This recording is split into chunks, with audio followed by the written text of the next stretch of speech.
Just waiting for a few more minutes so everybody can join, and then we'll be starting.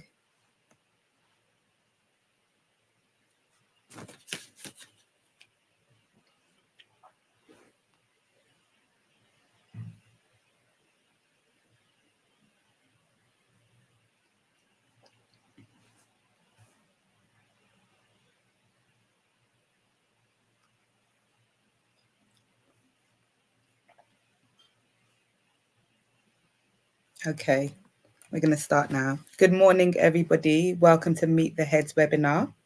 My name is Tawa. I'm an SEN consultant. I'm part of the Everything's Education group.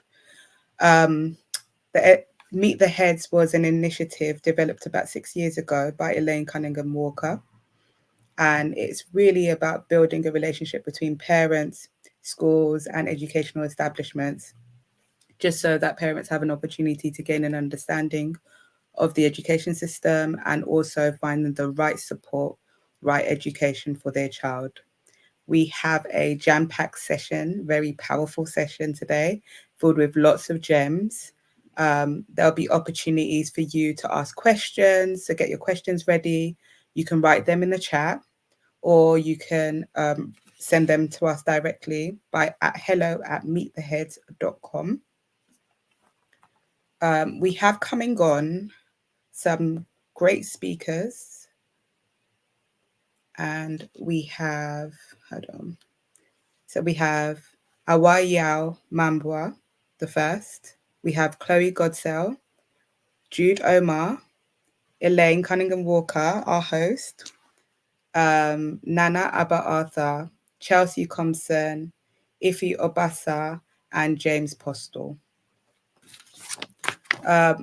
Our first speaker is going to be Jude, and she's from the Royal Bath School. So I'm going to head you over to Jude.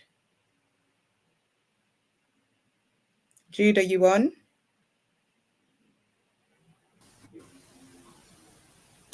Hi, Tawa. How are you? Hi, Elaine. I'm well, thank you. What about yourself? I'm good, thank you. I thought it would be good for us to have a quick chat, Sure. just because Judy's not on just yet, but she should Okay, be coming on shortly. sure. Um, it's been an interesting journey with Everything's Education. I think what's been really cool is building the community that we have at the moment. Yeah, We have a community of parents who are eager to get the right educational outcomes for their children. And so, um, what's really interesting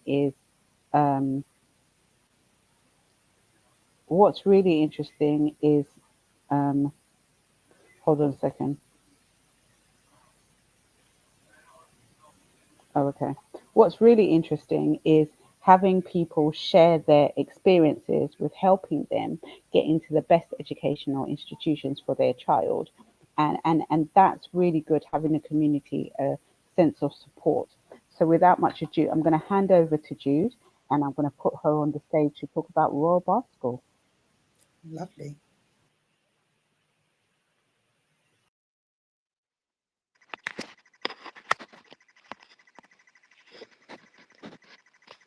Good morning. I hope everyone can hear me. My name's Jude Omar and I work at Royal Bath High. And I haven't been there very long, but as an alumni of the Girls' Day School Trust, I believe very strongly in this suite of schools. There's 25 schools in the group, all girls' schools and mostly day schools, apart from Royal High in Bath, which is a boarding school.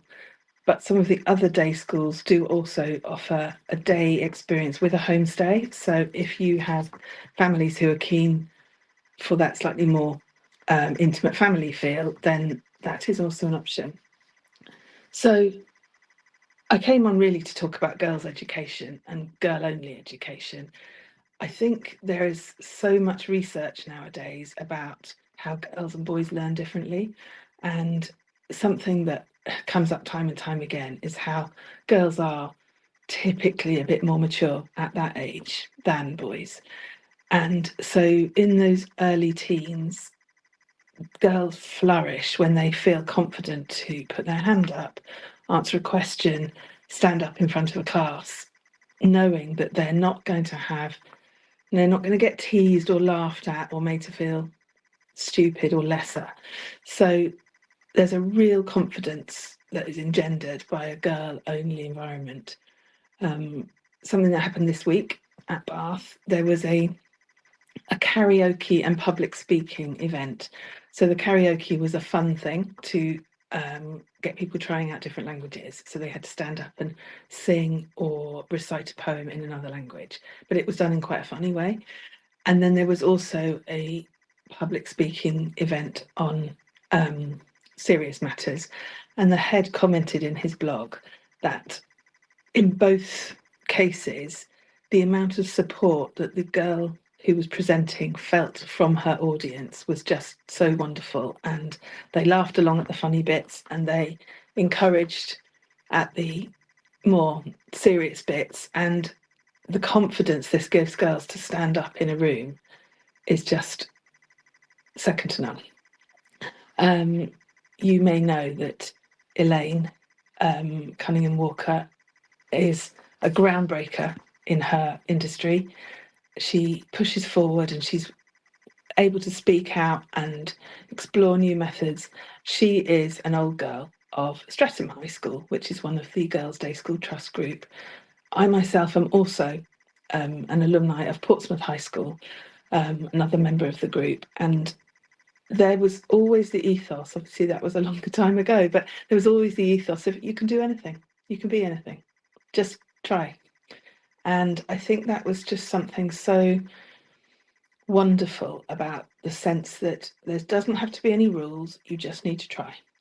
And my career has led me through translation, interpreting, sales, marketing, recruitment, education, and all of those things have woven.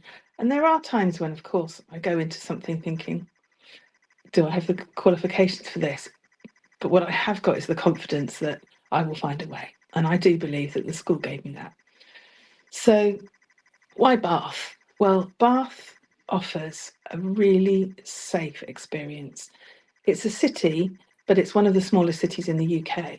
And it's got so much history and tradition. It's beautiful. It's about a 15-20 minute walk from the school into town.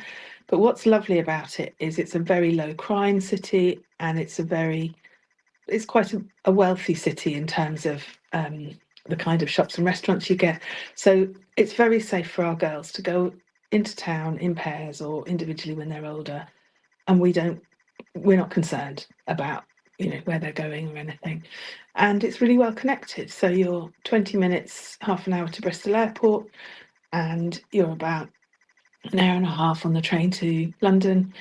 And it's well connected within the south and southeast. So it means that girls who come and stay can easily go and experience other areas of the UK without too much trouble. So moving on then to look at our offering, and I would say the three main things that girls get at Royal Bath would be the following. The first one is the academic programme. Without question, our academic results are fabulous. We offer A-level and IB at sixth form, IB diploma programme. And in the diploma programme, our typical score is 36 points, which is 6 points above the national average. And this year, one of our girls got top marks, which is very difficult to achieve. We offer the full range of traditional subjects and other subjects such as music technology in our purpose-built music school, which is Steinway supported, which means that we have access to Steinway stadiums and concert halls throughout the world. In our year 10 and 11, students study GCSE and IGCSE, and then moving on to sixth form, within IB and A level, we find that 85% of our students study STEM. That is unusual compared to a co-ed environment where, again, without trying to generalise, girls are often put off by doing subjects they see as traditionally male. So things like physics and chemistry further maths, there are less girls being drawn to those subjects in a co-ed environment. So here they can flourish and they can stand up and say what they need without fear of ridicule. So I think the academics is a really big draw, and the amount of support and the amount of extracurricular clubs and activities to support that extra learning and that pushing and delving further into a subject, but also being able to go off and go to a play or go and play hockey at a high level, or go to our fabulous art room, which has the whole studio is purpose built, so it's a really beautiful environment. So girls can cross-fertilise between those traditionally academic subjects and the more exploratory subjects or the creatives, to give them a really rounded experience. The head told me recently that one of the girls who was one of the recent leavers was interviewed at university, and she did the 3 A levels that you would need to get into medical school. So she did chemistry, biology, and physics with maths, but she also took music. And it was the music that tipped it over into being a successful interview, because the university liked the fact that she stood out a bit and had that, the music brought something fresh to how she approached a problem. And that was seen as a really desirable by the university. So we encourage girls to study the subjects they need, but add some surprises in, add something fresh in, and that will give them a bit more of a chance to shine and stand out from the crowd. So in terms of our destinations, once students have left us, they go on to some of the very prestigious Russell Group universities, Oxford and Cambridge, places like Durham, UCL, SOAS. But we also have students going on to university in Hong Kong, Toronto, or they go on to graduate schemes at places like the BBC. So we have the BBC Natural History Unit down the road. So for students who are interested in that sort of zoology, biology angle, it's not far for them to go and explore further the interests that they have. In terms of pastoral care, there's a really strong system of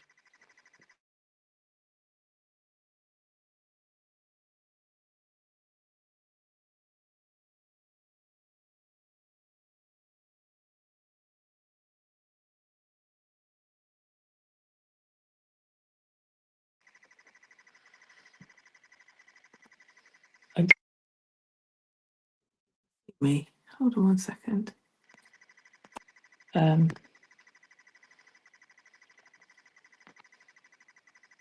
Apologies. I'm going to dial. Sorry, it's just I can't see what's happening. So pastorally, students are very well cared for with a whole structure of tutors, teachers, house parents, and there are 2 types of house. There's the schoolhouse, which is like the family, and that is a mixture of day students, boarders, a range of international students, day students, British. So, and that's like the family. And then there's also, for the boarders, there are the boarding houses. So we have one which is aged 11 to 16, and one which is for sixth formers. So the sixth formers get a slightly more independent and grown up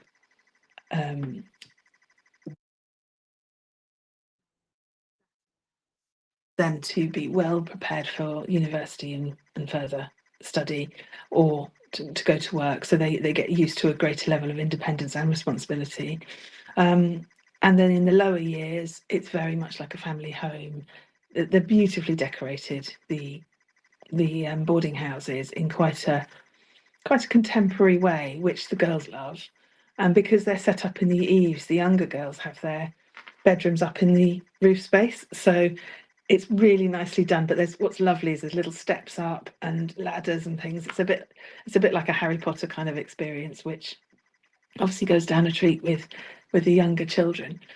So I would say that the ability to flourish in a safe but very supportive environment as well as the chance to try new things without fear of ridicule, with the expectation that you're able to do it and there's no reason why not. I think that stands a school like this apart from other offerings. And I would just say that I think it was 2019, our deputy head girl was from Ghana, and we do have a few students from Ghana, but we would welcome more. They're generally what we love about our Ghanaian students and other students from places like Nigeria is we have a bunch of characteristics that we try to engender in our students, and one of them is sparky, and these girls often bring the spark, which we love, and it's a characteristic that we really celebrate. So anything I can do to help you to learn more about it, or if you'd like to have a private chat, I would absolutely welcome you to get in touch with me via Elaine, and we would be happy to talk to you a little bit more.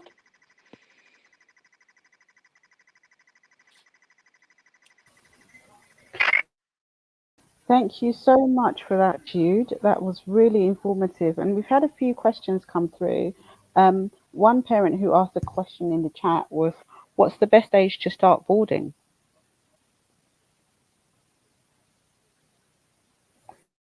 You're on mute. Oh, we can't hear you, Jude.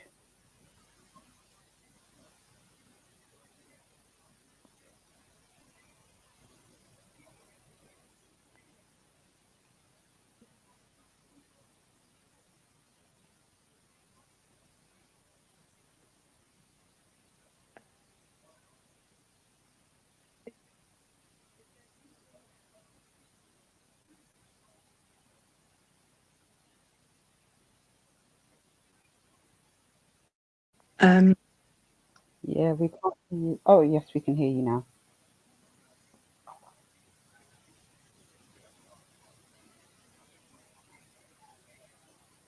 No, we can't hear you now.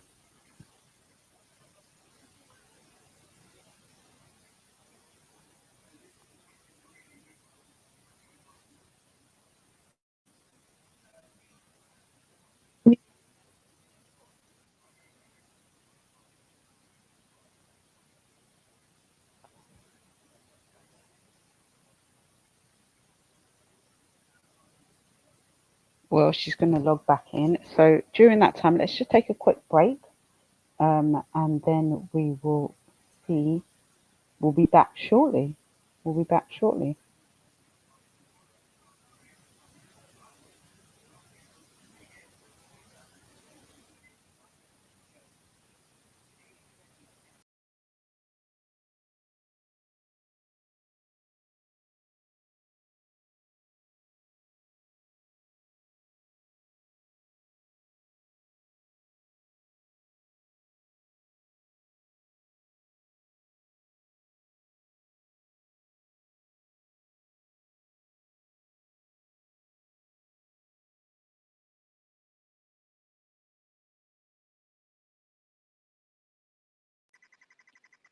Can you hear me?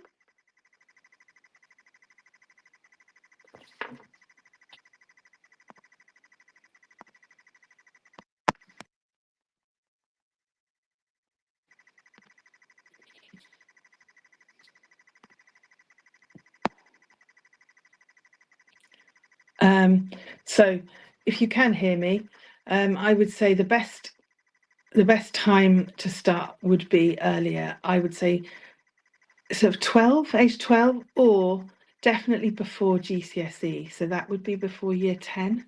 And I would personally start a little bit earlier in year 9 so that you can get used to the rhythm of the school and the expectations prior to starting the GCSE curriculum, which starts in year 10. So that would be about age 14, would be a great time to start, because year 9 is a year of transition between key stage, is the end of key stage 3 and the beginning of key stage 4, and it gives students a chance to try out different subjects. What other questions do you, because I can't hear you? Yeah, it's on the screen. It says, how do you manage bullying at school? We have mentors, we have tutors.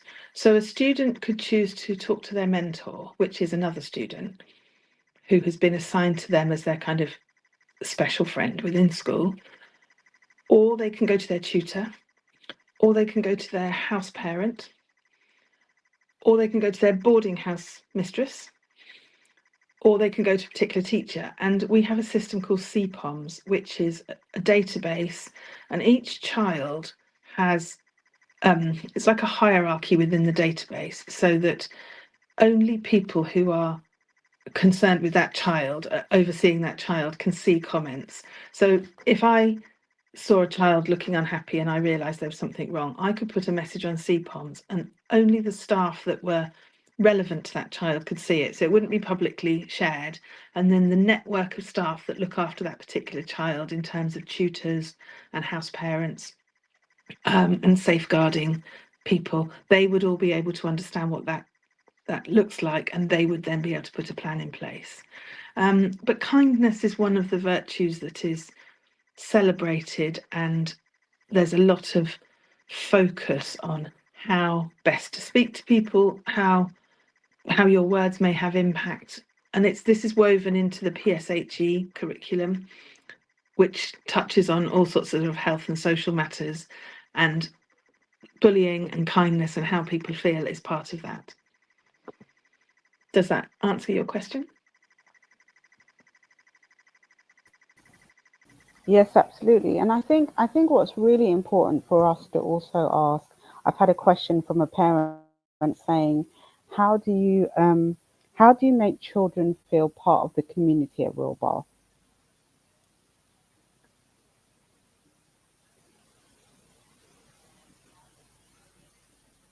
We can't hear you again, Jude.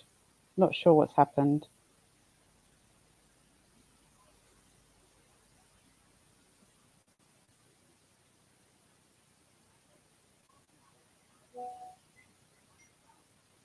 Can you hear? We can hear you now.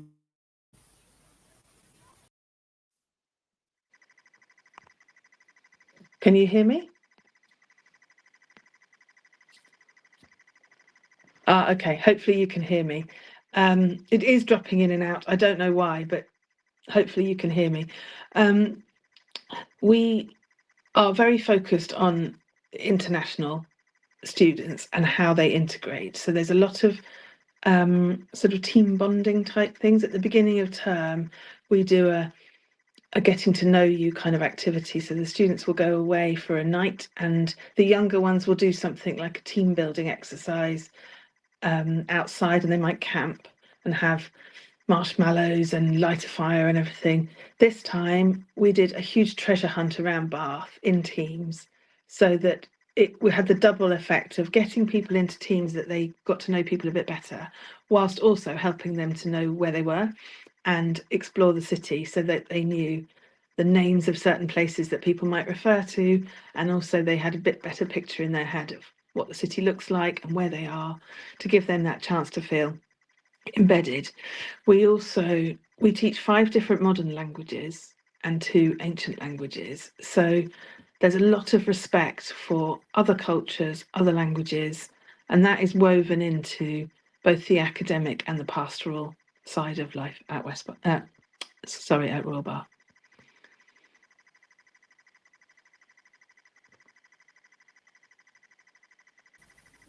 Brilliant, brilliant, brilliant. And so, what are the extracurricular activities like at Bath?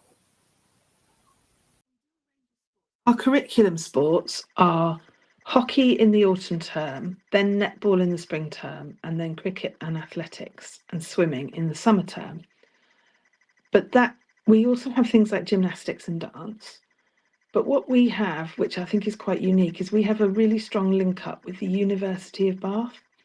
So because they have phenomenal sports facilities, we have an agreement with them that if a student comes to us who wants to do volleyball or is an expert in kickboxing or something like that, they can use those facilities at the university, which means that they get to do quite niche sports as well as the general curriculum sports. We also do things like strength and conditioning, and then other activities. We have things like art club, visiting authors. We do a lot with DT, and we go to visit. Recently, there was a visit to the factory that makes the car, the Mini. Really, it was centered around students who do design and technology, but it also helped with marketing and understanding the end-to-end production, how to get a product to market, and all the different factors that come into play with that. We have academic extension groups, so we have visiting medics come in and talk about their work and do experiments with girls, or psychologists who come and support the extracurricular side of the psychology curriculum. So we have a huge range of creative, sporting, and academic extension type of activities. But the Borders also do a range of weekend activities which are designed purely for fun. So I can give you a couple of examples here. So let me have a quick look here.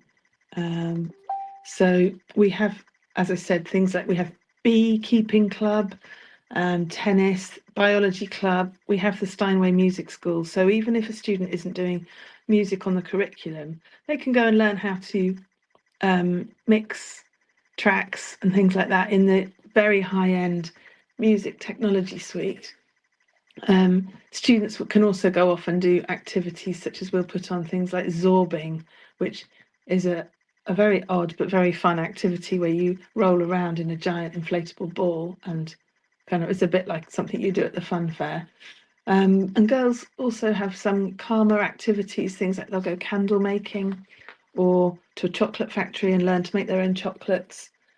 And sometimes it's as simple as put on Bake Off, get their duvets on the sofa and have cakes and watch TV together. They have things like climbing, go-karting, pretty much anything you can imagine. So it's a really carefully blended variety of calm, gentle things and creative things to quite exciting, adventurous things, all designed to give them a really rounded experience.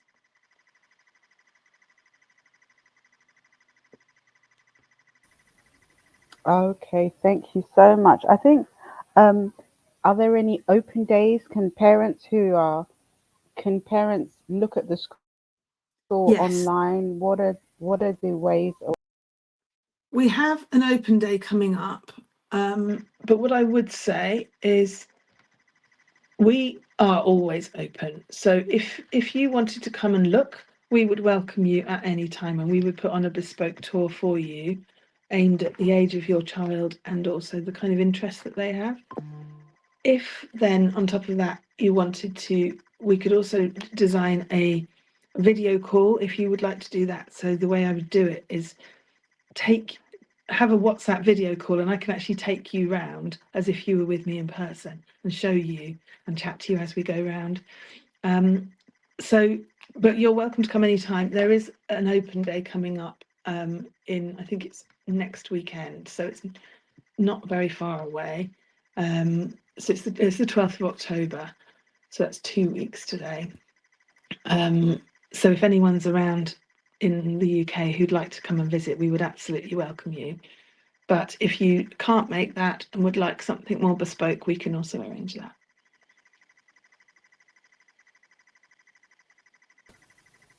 Thank you so much, Jude.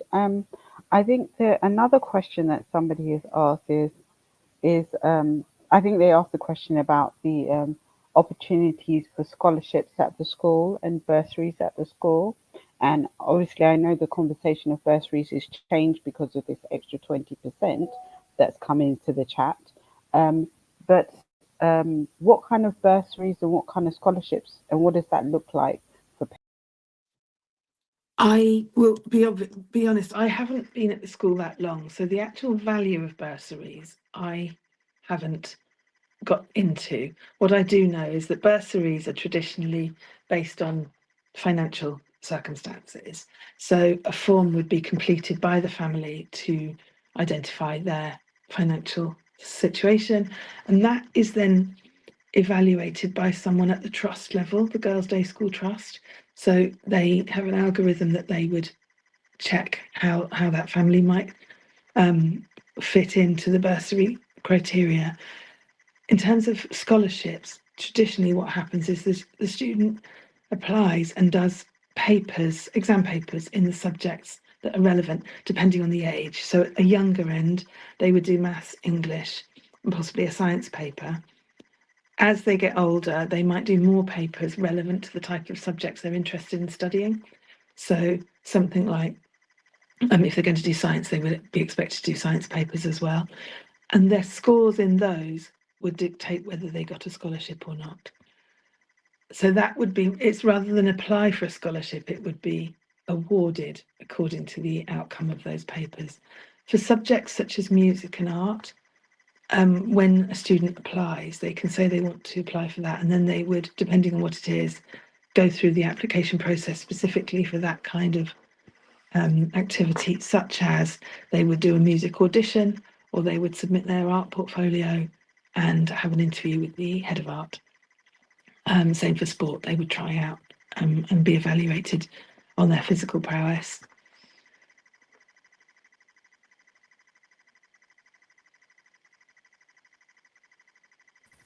Brilliant. Thank you so much for coming on, Jude.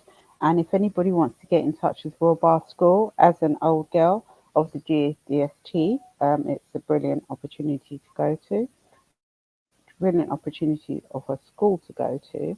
And I'm sure, Jude, we will have much more sessions like this to meet with more of our parents so that you can discuss in depth as to the offering of Royal Bath. Thank you so much for coming on. Do you have any last words? The opportunity.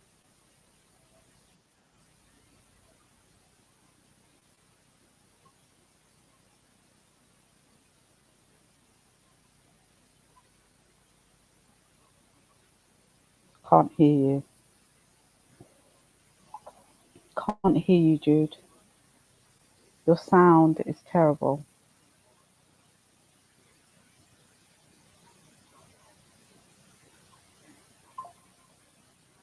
Okay, we can't hear Jude, but I'd like to say thank you to every parent, and we're just going to have a short break while Millfield, James Postle from Millfield, comes on. Thank you so much.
also, Tawa, we have James coming on. If you could introduce him. Hello? Can you hear me? Sorry, I think. Hello? Are we good? Hi, James. Hello. Hi, Tom. How are you? I'm well, thank you. Yourself? Yeah, very good. Very Thank good. you for joining us this morning. No problem. Are you on a break at the moment in the presentation, or where's it at? Yes, we've got about 3 minutes and everybody will be coming back on. Okay. So if I'm going to present, I just press the present key. Is that right? Yes, that's correct. Can I just try that now? Sure. If I do, okay, share screen or slides. Share screen, is that best? Yeah, share screen. Or slides. No, okay, I'll do share screen. Share screen is used with 2 monitors. Okay. Okay, I'm going to get that up on here. Okay, maybe do slides and then you can upload. Let me just look here. Window. Okay, I'm going to do this one. So if I do that. Okay, can you see that? I can't see anything at the moment. What did you go on to? Okay, I did share screen.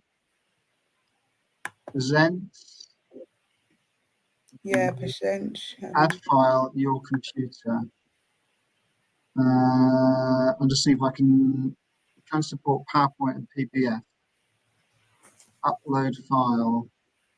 Okay, let me just see if this works.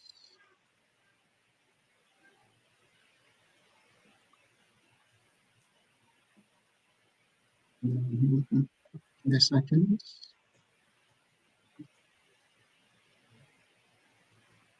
Ghana webinar.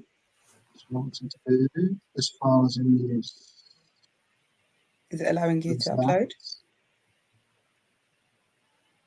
Please choose a smaller file. Oh, that's not going to work then. Okay, so I'm going to have to do share screen. So I'll do share screen again. Okay. Just get that back open again.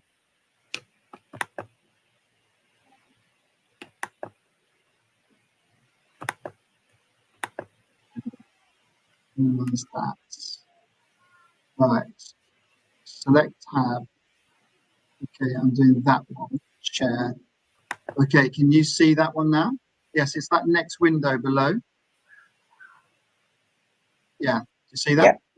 Yep, I can. So if I go forward, that works. Okay, brilliant. Yep, so you're going to hide that till I'm ready to go on? You can make it not live, can't you? Or do you want to have it up we on are the screen? live. Okay. And is Christ, who's the other school that was going first, is it? Or is it me next? Yeah, you're next. Am I next? Is it not the Royal Bath School? No, we've just had them on. Oh, okay. Okay.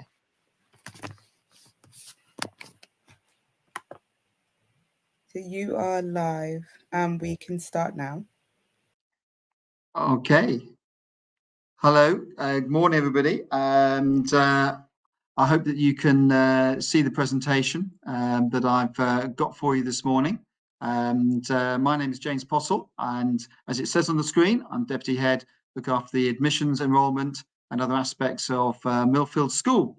And I'll be delighted to join you to tell you a little bit more about Millfield this morning. I'd like to thank Elaine and all the team for having me on the show. Can I call it the show? Might call it that this morning.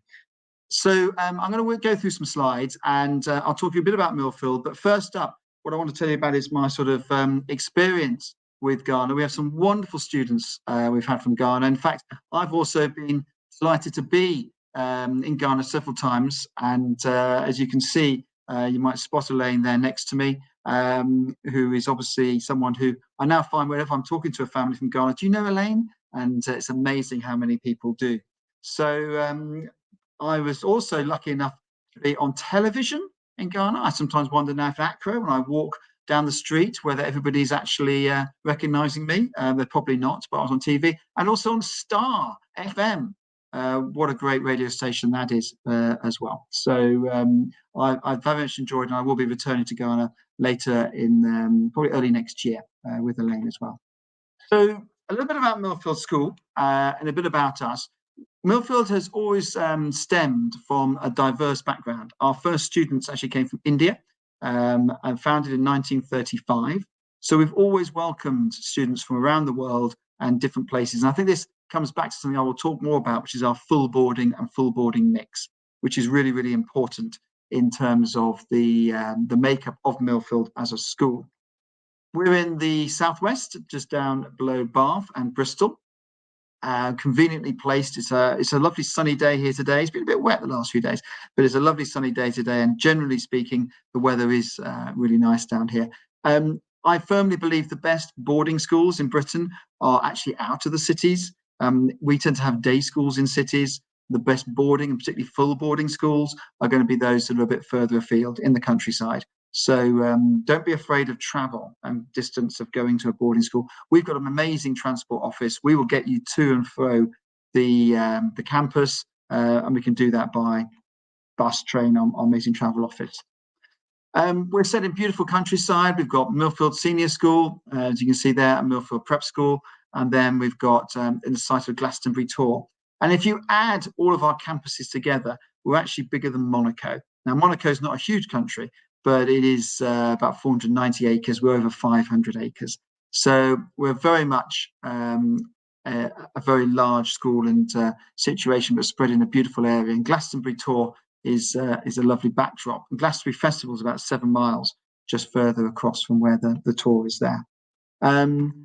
Our prep school is a setting of wonderful surroundings, beautiful, well-equipped. It's better than many senior schools, actually. There's about 400 students at the prep school, boarding from the age of about 7 or 8, but we go right from 2 to age of 13. And it's in a fantastic setting.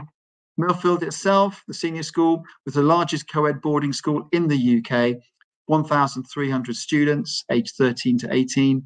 950 of those are boarders, and they're all full boarding. We don't do weekly or flexi boarding. So we're very geared up for the student travelling, and we're on a wonderful campus.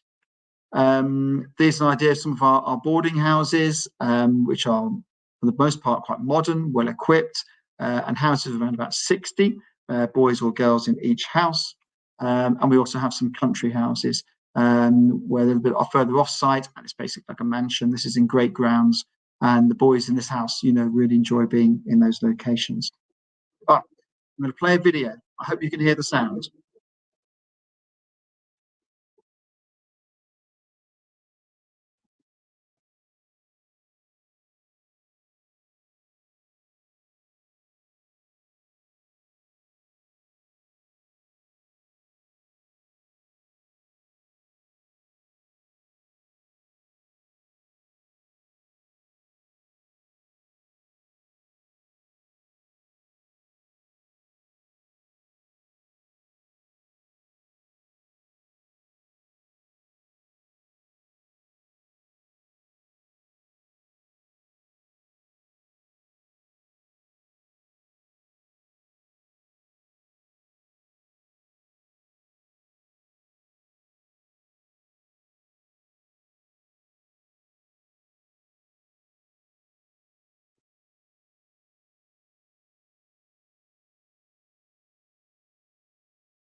I think there might not be any sound on this video, so I was just sending a message. I can hear this wonderful music sound. It may not be playing with you guys, so you might just be watching the pictures. So you can see, it's only a short video, it's just coming to the end now.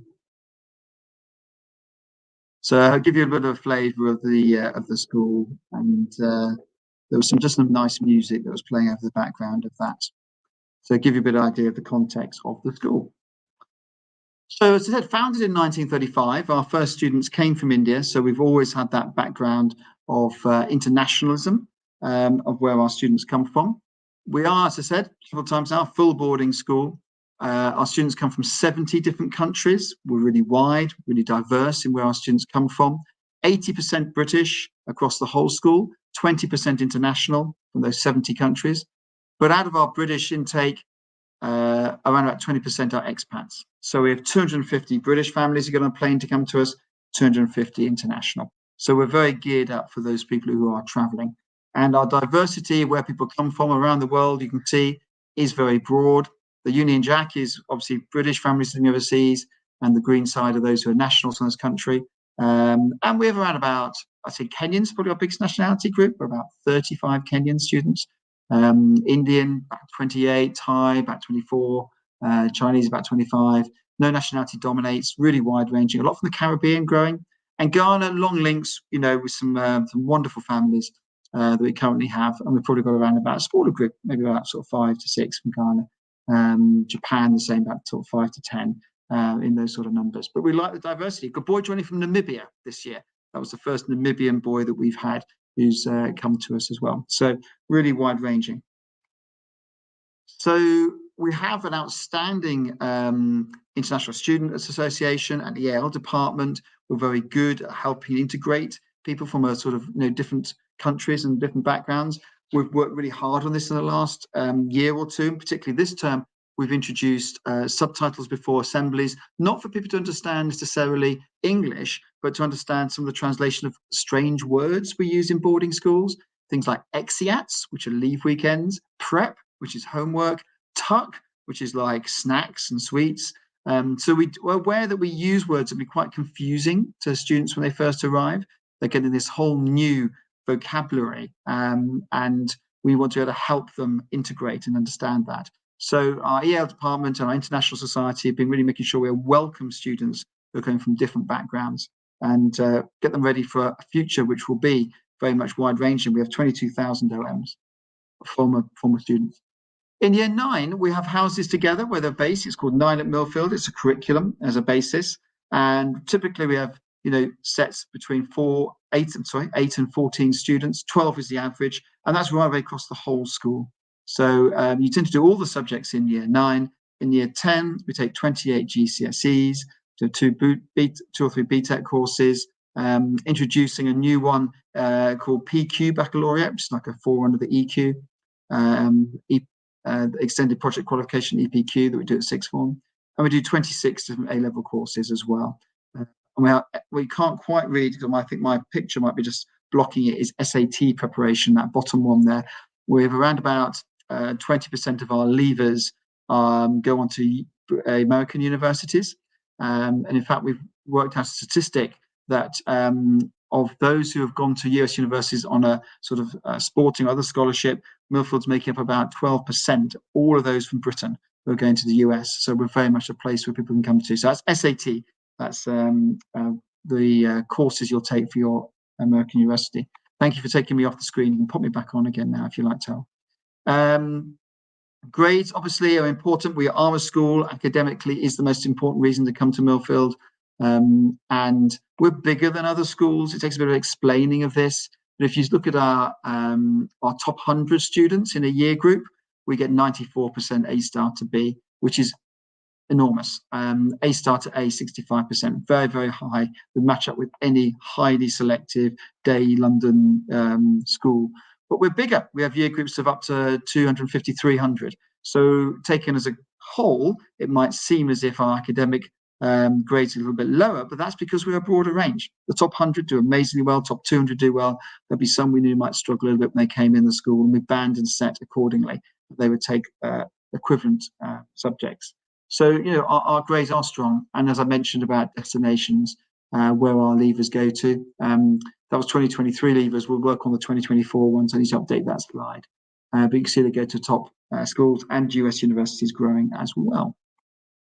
So co-curricular is really important for us. We have a vibrant program of art, music, dance, drama, amazing facilities in terms of what they include. And we'll have the boy or girl who wants to come for the academic program and maybe sport and also their music as well. That's very common. And in fact, if you've got a boy or girl who's not sporty, Millfield is a great place to send them, because we've got enough boys or girls in a year to be in a hockey team or rugby team. We allow students who are not that keen on those ball games to do other things. So you could come to Millfield and never play rugby. And there's not many schools that you'll get that from. So you could do other things as well. Dance for girls is very popular. It really is a mixture. So co-curricular is very strong. Sport, though, is something that we probably stand out. This was just before the Olympics this summer in Paris. So I think if we had been in the medal table, I think we were about 18th if they'd been a country. So we would have featured quite highly. That's our alumni doing well. And you can see, obviously, the stats there in terms of what we've had succeeded in. 10 years we've been the leading sporting school in the country, but we're not a sports school. We're a school that's very good at sport. Academics is a priority, and full boarding, a mix where people come from. But sport is obviously something we're very successful at. And you can sort of see, we need to update this with our Paris statistics. That was our Tokyo ones in 2020, and we've actually beaten that in the Paris Games. James Guy in the middle there won several gold medals actually as well. So a great strong alumni. Helen Glover almost won a gold. She got a silver in the boat, going for what would have been a record third gold. And we have really wide-ranging alumni. Yes, there's people like Lando Norris and those who are sporting, Tyrone Mings for football and others. But we also have people like Ben Wallace, or Sir Ben Wallace it is now, former Defence Secretary. We have businessmen, we have musicians, we have actors. It's pretty wide-ranging. We have more MPs than any other school in the country. So it's very eclectic alumni, very wide-ranging. We have some royal family links as well. King of Thailand, Sultan of Oman, and other royal members of families from around the world. So it's a real mix of where our students go to and what they've been doing. We like that diversity. We like the breadth. We like where they all come from. So I hope that's been useful. And I'm hoping that Elaine and I will feel that I've managed to cover the main bases about Millfield. One area I didn't mention was about our summer courses. We have a very vibrant group. We were one of the first schools to start doing summer courses. We do them in-house. It's something that we run. In fact, they were for many years quite an English language course. They've now become very much a summer course as well. So less focused on all these English language preparation. A great way to try before you buy. Come and see if you like the school. Come and see if you like the courses that we offer, and gives your son or daughter a chance to actually see what it's like in a boarding school style environment. We offer courses ranging from 1 week, 2 weeks, 3 weeks throughout the summer. And my colleagues in the enterprise department will be delighted if you wanted to look and explore what options are available for them in the year to come. But otherwise, it's been a real pleasure speaking to you this morning, and I hope you find that useful. Please come and see us. As I said, I'll be in Accra, hopefully in February, with Elaine and all of the team. So how was that? Have I done okay? Yeah, you did a great job. Thank you so much. There were some things that you touched on that I've got some questions to ask regarding that. So I think one of them was that the school's such a big school. And so how does each child feel a part of the community? Yeah, absolutely. So there's 2 or 3 myths that people will tell you about schools. Firstly, if they're a small school, they'll say they're small and friendly. That's as if a big school can't be friendly, which I think is utter rubbish. I've worked in small schools which weren't very friendly, because you had a year group were dominated by, maybe 10 or 15 people who literally dominated the year. If you come to Millfield in year 9, you're coming to year group of 200. You'll find a friend. Year 10 is a popular entry year. We have 60 joining new in year 10. We have 140 new in the lower 6th. If you're coming in new, you will be with other people who are new and friendly with you as well. So firstly, big doesn't mean you're not friendly. Secondly, we break down to the houses and the year groups. So in year 9, that program called 9 at Millfield, we've run it successfully now for 12 years. It's about finding friendships in an age-appropriate environment.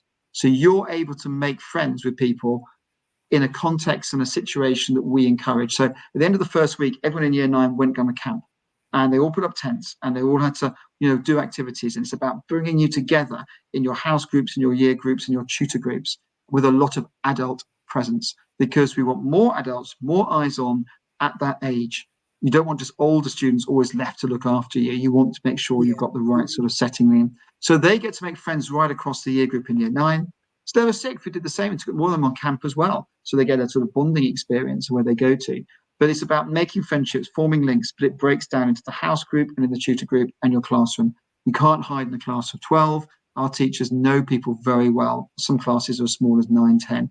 So, that's where you get to know people, but you get the ability to find a friend, somebody you've got something in common with, That's the key. And because of the background of our students coming from around the world, there's often a commonality about that. You know, they're used to finding we're a proudly international and global looking school. And I love the fact that we've got students from the variety we had. This week alone, I've seen families come to visit. One flew all the way from the Gold Coast in Australia. My boy Hughes, a good tennis player. They flew in from where they'd been purely to see us. That's the sort of distance they're willing to travel to come across. I had a girl visit from Barbados, but I taught her mum, knew her well, actually, and she's come over. And she's looking for next year.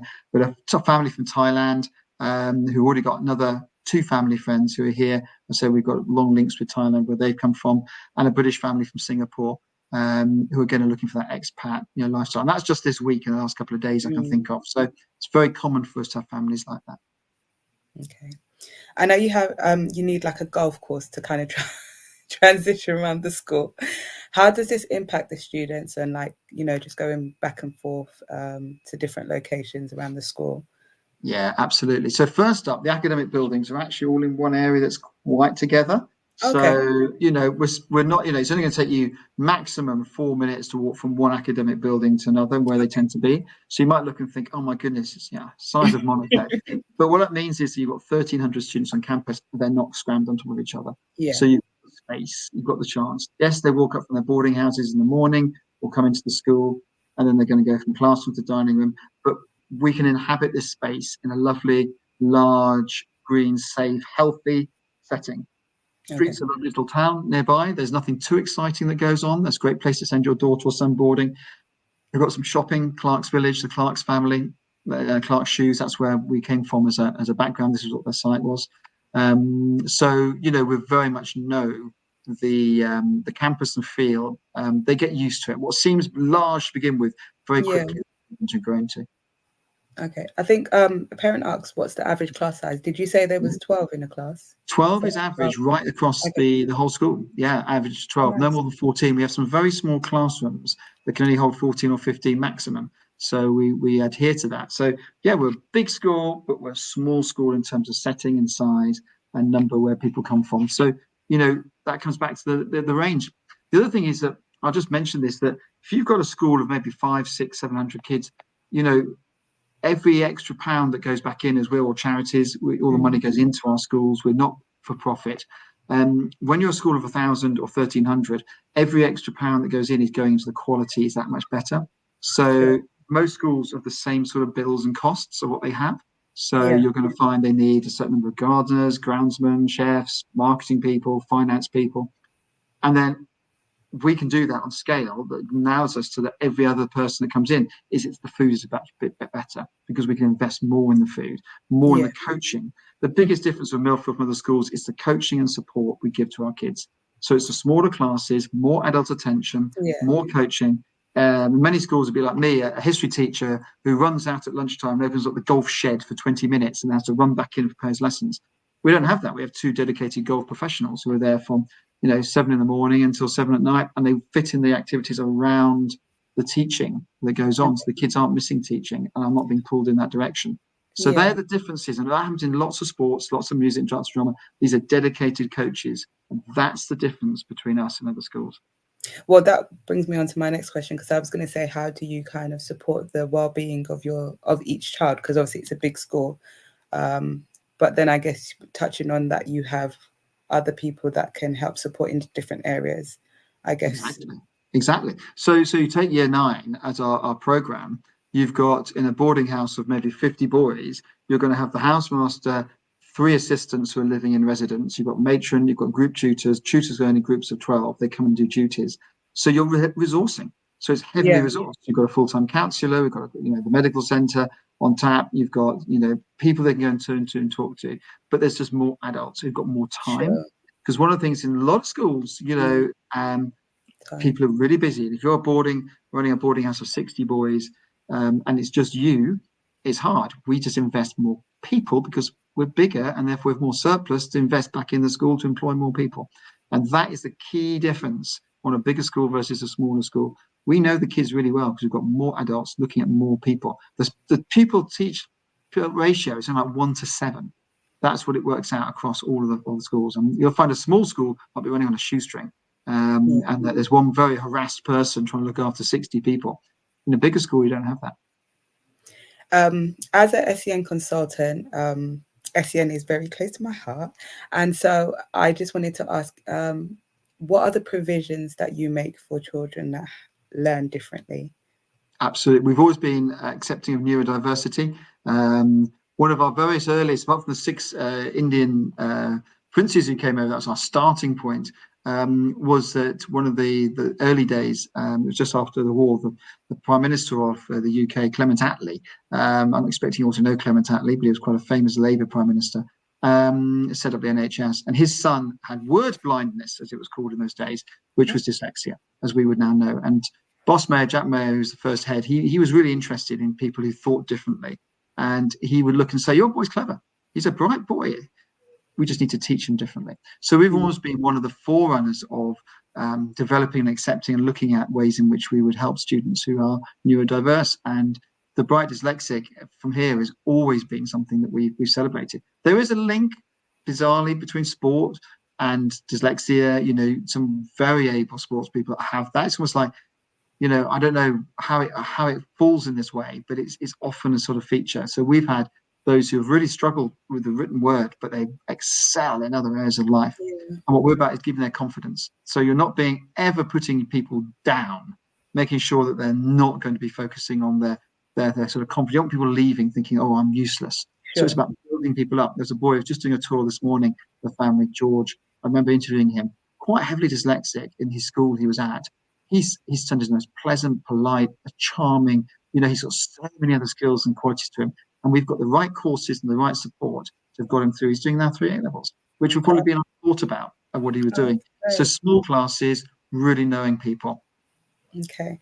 And another parent asks, there's such a big focus on sports. How do you ensure that the children don't slip in other academic? Yeah, I answer this question every day, as you can imagine. I try and litter it through the talk I've already given. First up was school.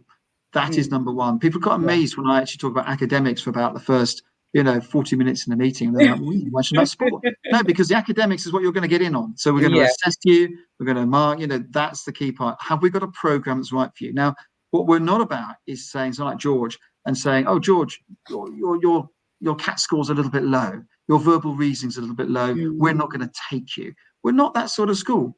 Sure. George, outstanding young man, brilliant. He needs a bit of help. He's going to be in a set and with a support and on a set of courses that support him. So it's the right child in the right banding, in the right setting, in the right school where his confidence grows and that goes. We equally have those who are academically absolute powerhouses. So I have another boy this morning, sitting in my office just here, and he's all predicted 8s and 9s, but he loves rugby. He's a good cricketer. He wants to come and do all of that and get his academic grades, and he will do so because we're going to look back to that top 100, 94% A star to B, very, very high level of success in our students. They're going to get the top grades. But it's not at the compromise of, because you're not missing academic in doing your sport, it wraps around. Great. And that brings me on to my last question. What's your process in getting a child career ready? Career ready, yeah, brilliant. That's a great question. I like that one. I'm enjoying this. Absolutely. Look, first up for life. So boarding in itself, learning to live with people. There are some intangibles about boarding school that aren't measured. You can measure grades. You can measure, I played for this team. I did grade 8 piano. I was in this drama production. But there's an awful lot of intangibles about boarding, and that is about rubbing along with people in a community, in a boarding house, where you learn to go with the rough with the smooth. I was talking to a house mistress just this morning. You had 2 girls who had a bit of a Barney, and at one point, the one's gone back and reflected and realised they got it wrong. And she's actually at one point the other family was saying, "I don't want this girl to share anymore." They've both completely changed. They've realised where they came from in different directions. They've made up, and the families are now like, "Oh no, they want to stay together." This is the intangible. This is the thing about living and learning how to get on with people, learning how to make connections, learning to accept and enjoy the diversity of the world, making friendships with people from different backgrounds. All of that is the intangible stuff which boarding schools do really well that are hard to measure, but we do it day in, day out in a full boarding setting. So those are the confidence things that your child is going to see at the end of their time in a full boarding setting. if they've got friends, if they're in a setting which is full boarding and it's not weekly or flexi boarding, everyone goes home. That's my bête noire. So, ask schools, do they have people there at the weekends? Secondly, careers. We've got a vibrant careers department. So our students go, 300 odd will go to different universities right around the world. Really strong careers advice in what we're giving to people, and the diversity of where they head to. Say it's US universities, European and elsewhere. So career ready in terms of, university process, we're pretty slick at. We've got a good record at. Academics, yes, of course, we're going to make sure you get those. But I think life ready is maybe what I would say, Tara. We're making people life ready. Yeah. Young people are going to be great citizens. And I was in Nairobi in June. I was just I come back from an event, and I was in the Muthaiga Club, and I just sat down for my meal, and a young man came over, confidently strode towards me and greeted me warmly. Mr. Postle, lovely to see you. His name's Sean. His mother's a great character. I knew her well, right when he was 13. And he's just been 1 year at university, and he treated me as if I was a long-lost old friend in a way in which you just thought, what a fine young man. And once he's left school, he's looking back to how much I miss Millfield. And we chatted for half an hour as if, I've known him since he was 13. But when he was 13, 14, 15, 16, he was more grunting, because that's what boys do when they go through that phases in teenage years. But it's about the friendships, and he talks so warmly what he'd made. And look at him now when he comes over and sees me. So there you go. Sean, life ready. I thought, tick. Good boy. Nice. Thank you so much for that. Oh, I've just got another question coming. Yeah. Would a shy child thrive at your school? That's a really good question. Really good question. We take people from all different types. There's no one type of person. Again, it comes back into that idea, isn't it? We're a small school that suits the shy child. Wow. Your shy child, if he finds a friend in that small school, will flourish, but he'll find a friend in a bigger school as well. So this is constantly the battle that parents face. And I get it. Absolutely get it. Because it all comes down to the friendships they make. Yeah. And for me, I believe if you're sending your child overseas, a shy child who finds the boarding house on a weekend that empties and goes down to 4 kids, and he's looking out, I don't know any of them, he's going to be upset. They'll be lonely. I'd rather the shy child came where there's people around that they can look and think, I can find friendship groups in. And I can look at someone and think, yeah, I like you. And I firmly believe in a bigger school, you've got more chance of finding them. So again, that concept, you're big as if you're big and scary. Big doesn't mean scary. Big means buzzy. There's actually more places to hide in a bigger school than being in a year group of maybe 45 or 50, where there are 25 boys and 25 girls. Every boy needs to be on the rugby pitch or a football pitch because they have to, because they've got 2 legs, 2 heads and one head, sorry, 2 arms, 2 legs and a head. And they've all got to be on that sports pitch. And they might not enjoy that at all. They might just hate it. So boarding isn't for everybody. That's why I always say, you've got to be ready to board. But if you're going to board, I think Millfield absolutely will be. But it's got to be the right age, the right child. Some boys and girls are ready to board at 10. Some are ready at 13. Some aren't ready until they're 28. And some mothers and fathers aren't ready to let them go boarding until they're about 22 or 23.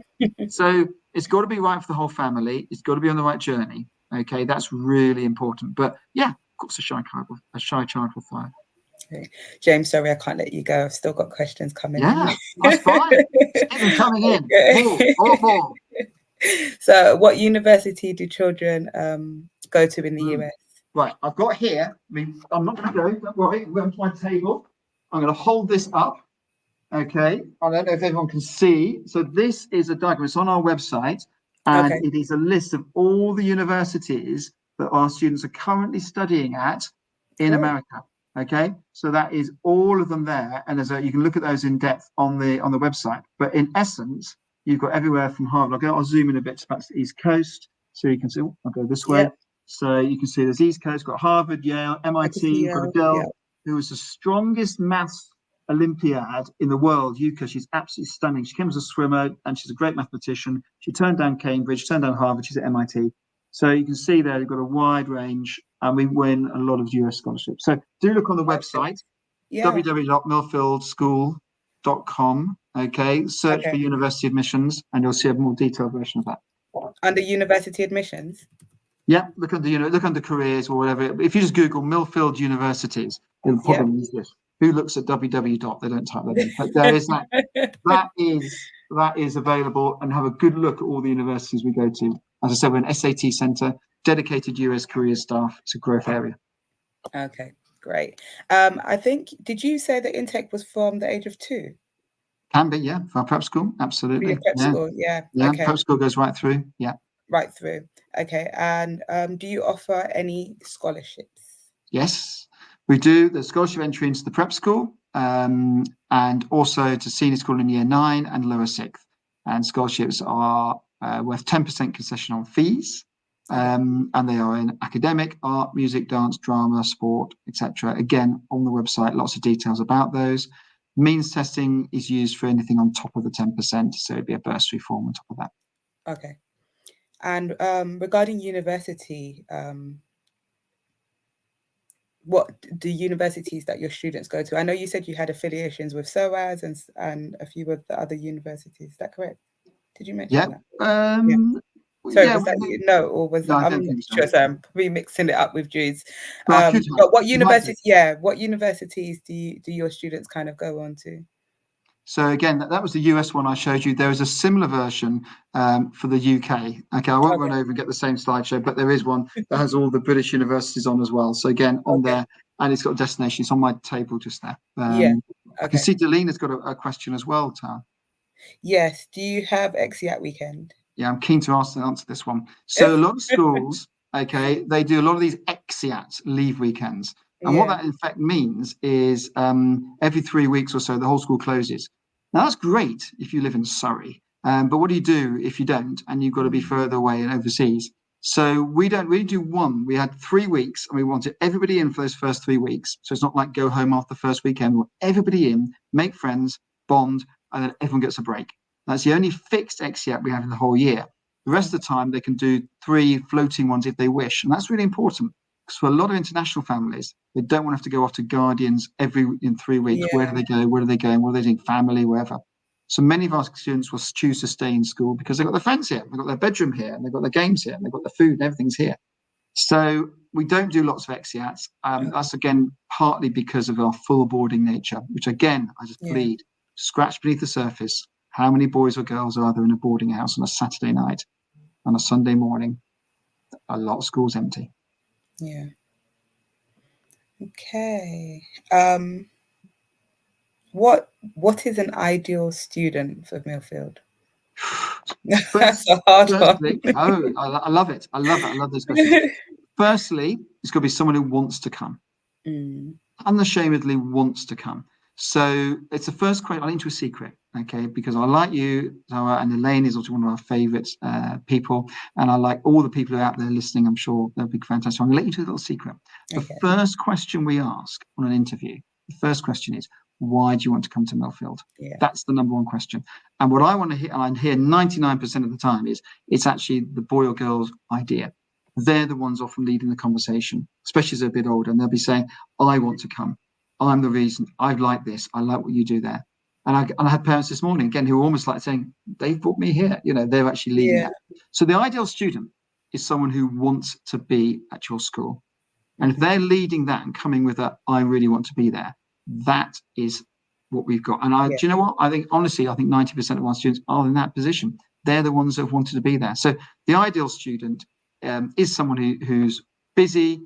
They're going to take part in lots of things. They're not going to be wedded to their phone all the time. That's what they want to read in the evenings. Yeah, of course, kids, teenagers have got screen time. There's issues around that. All schools are wrestling with what we do with phones.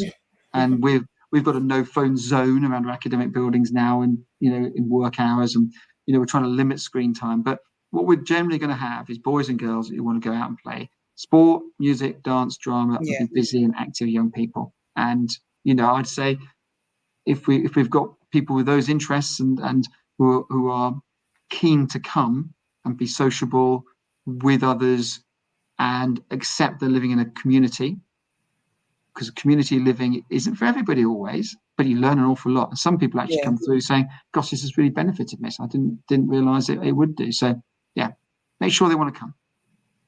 Thank you so much. Honestly, thank you for your time. It was I think it's obviously a lot of the information that you provided was very useful for our listeners. So thank you. Can we do this question? Let me see. Linda's done a really good one. Yes. What proportion of children are in school on the Flexi XCS? Really good. So that is exactly what we do. Is on these ones we have, they're optional. They're not on a certain dates, so they are floaters. So let's say you in the second half of this term, November, December.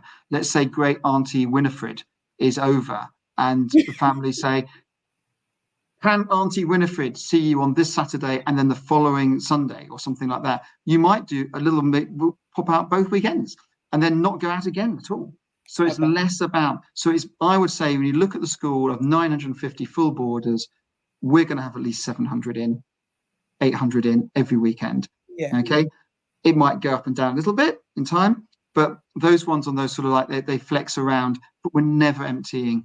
We're just allowing families because, there's times when you may need to pop over on a certain time. But it's less about this regimented, right, there you go, we're all out the door, you need to leave. We're not that sort of school. Okay. All right, one more question and then we're going to have to leave it because I've got Chloe on next. Someone says, I know Milford is amazing at sports, but what about children who are not as interested in sports? Absolutely. Do you know, I'm going to put a new slogan together, which Liz and I, my marketing director, we were talking about this, and we're going to get a slogan which is Millfield, the ideal school for the non-sporty child. Oh, I love that. And you know why? You go to schools, and I've sort of hinted at this already. Most schools in this country, when you've got a 13-year-old boy, in the first term, they're going to say, you're in the rugby team, under 14, A, B, C, D, we've got to put you out on the pitch because they've got to field 3 or 4 teams. Okay. And they'll say it's really good, it's character building, everyone does it. Yeah. They do it because they've got to put out every boy on that pitch. Okay. Yeah. That boy may not want to do that. We've got enough boys in the school, again, bigger school size, who want to play rugby, can do that. And others who want to play basketball, and others who want to do this and this. So if we've got someone who's a really good swimmer, who should be in our first 15 rugby, but he really wants to swim, he can swim. Fine. If we've got a girl who wants to ride a horse, she can ride a horse. Fine. She doesn't have to play hockey because we've got enough people to play hockey. Sure. So those who don't want to do sport, we're amazing at the other breadth. You could come through and say, Milfield, never play rugby, never play hockey. You can do dance, you can do other areas. And we're really broad. Look at our activities range from beekeeping. We've got woodland management courses that we do. We've got cycling. We've got dance and drama, which, for many of the people, really thrive in those areas. It could be, as wide as dog walking. I was talking to a colleague of mine just last night, and her Friday activity is dog walking. And she's got 14 dogs that she rounds up. She says, the problem is I've got 14 dogs and I've got 12 children at the moment. She said, I might have to get allow a few more to come onto the option because I keep bringing other dogs appearing. But for some of them, it's things like that. So if you're not a sporty child, you could come here and actually find you're not being made to do sport, which other smaller schools might need you to do. Sure. Perfect. I think I might come for the taster just for the beekeeping. I'd love to show you around. The beekeeping is great. We'll make Milfield honey. And really? Oh, nice.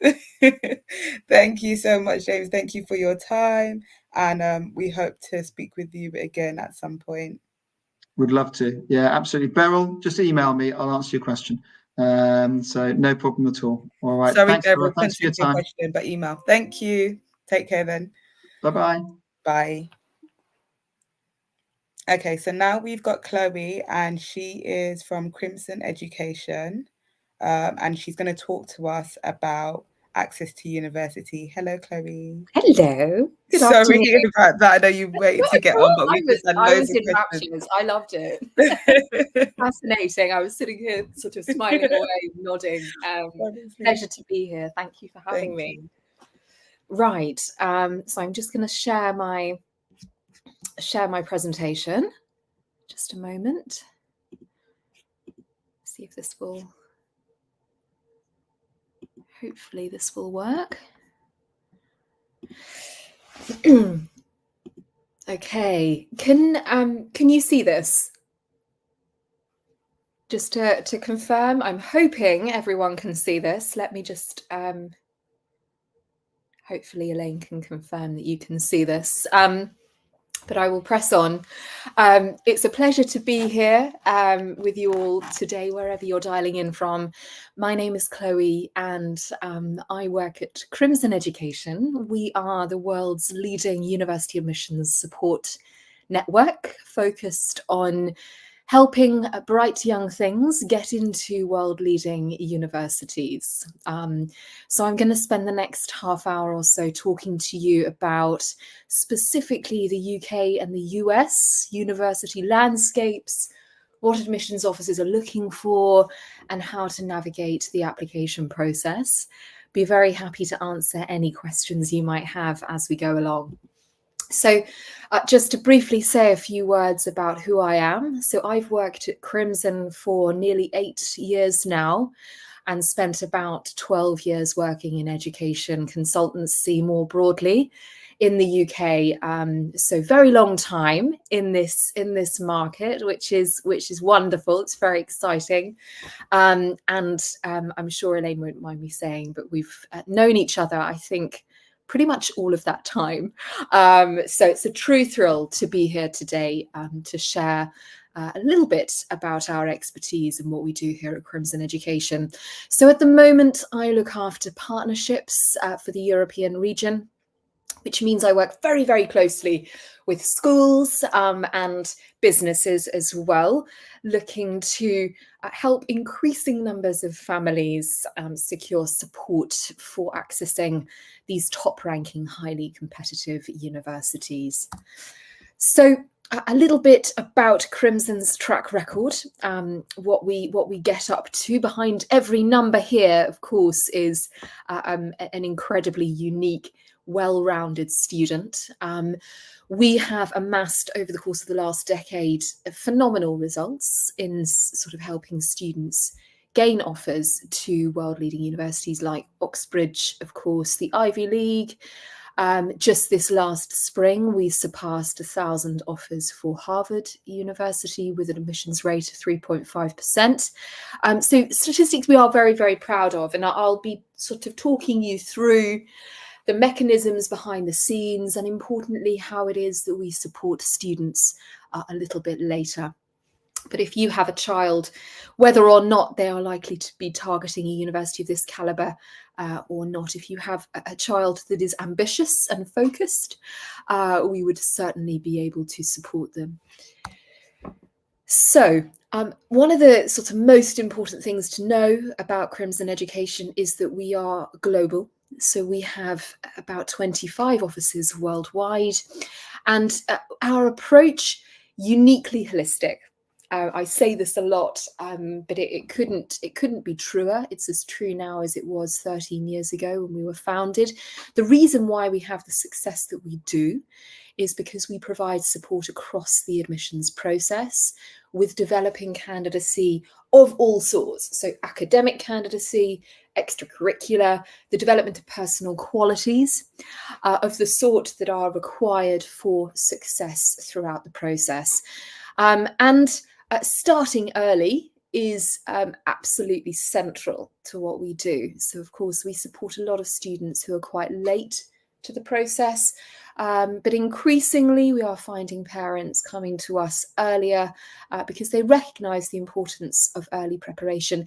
It takes a lot longer than a year or two to develop the kind of rounded, cohesive candidacy that universities such as Oxbridge and the Ivy League want.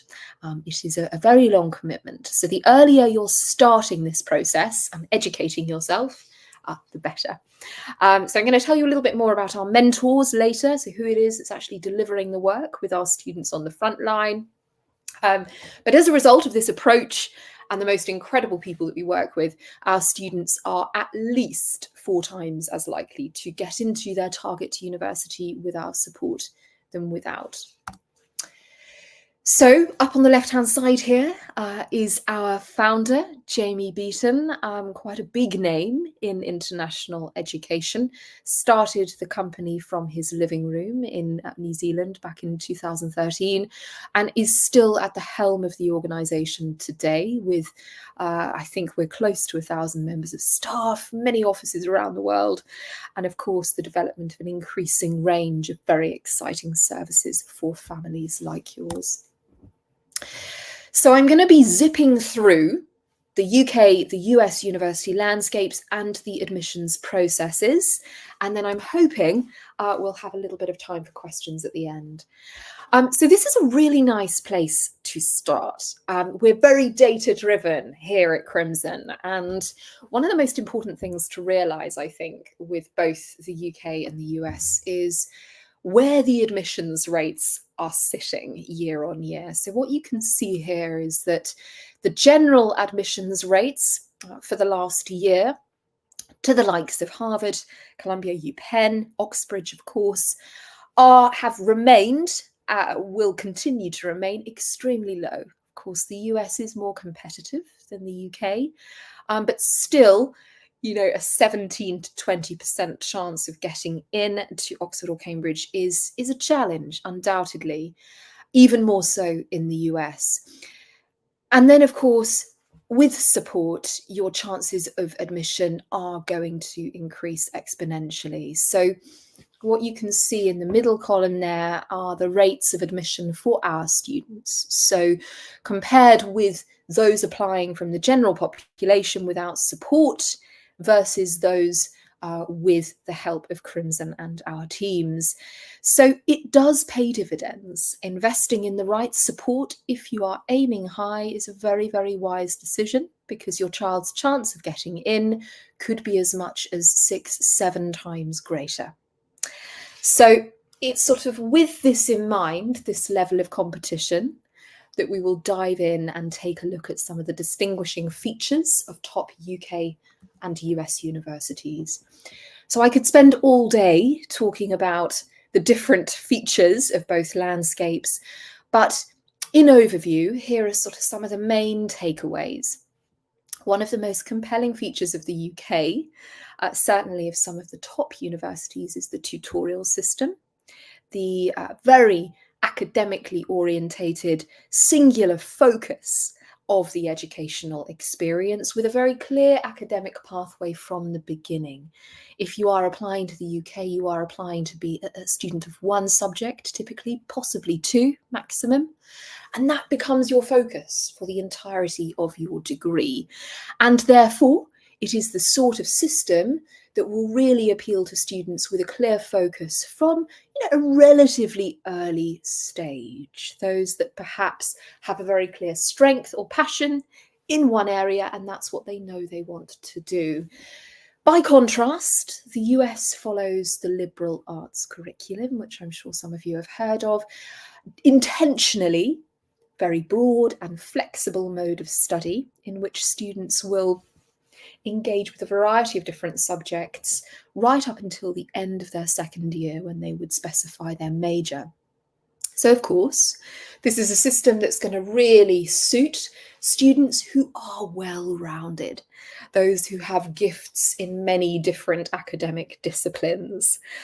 A couple of other distinctions to be aware of between the UK and US. Of course, the UK is very traditional, UK universities, steeped in tradition. We have the Freshers' Weeks, formals, superb architecture, really stepping back in time at a lot of our universities. A lot of students live out on campus in their first year in halls of residence. And it's fair to say that there is less of a focus here on extracurricular engagement. Whereas in the US, it is very much expected that a student will engage widely with sports, with impactful activities, social enterprises, far beyond their academic studies, and that is reflected in the admissions process as well. They are seeking students who are more than just good academics. Of course, the US is a very sporty place. It is going to attract lots of student athletes. Listening to Millfield talking, of course, they are a school that produces lots of incredible athletes. And the US is a very popular destination for students like that because of the extensive range of scholarships on offer for talented sports people. The US is a vast landscape, many options to choose from, many more than the UK. And I think it's fair to say, as a result of that and the complexities of the admissions process, that the early preparation becomes even more important. If you have a child who is even remotely interested in studying in the US, starting the process early will significantly improve their chances of getting an offer, because there is so much to do to prove they are the right candidate for that university or set of universities. So what are UK universities looking for? This is our summary of what admissions teams are after, based on the fact that we have many former admissions officers working with us here at Crimson. So they're looking for scholars, capable academics who are passionate, rigorous and resilient in the pursuit of knowledge.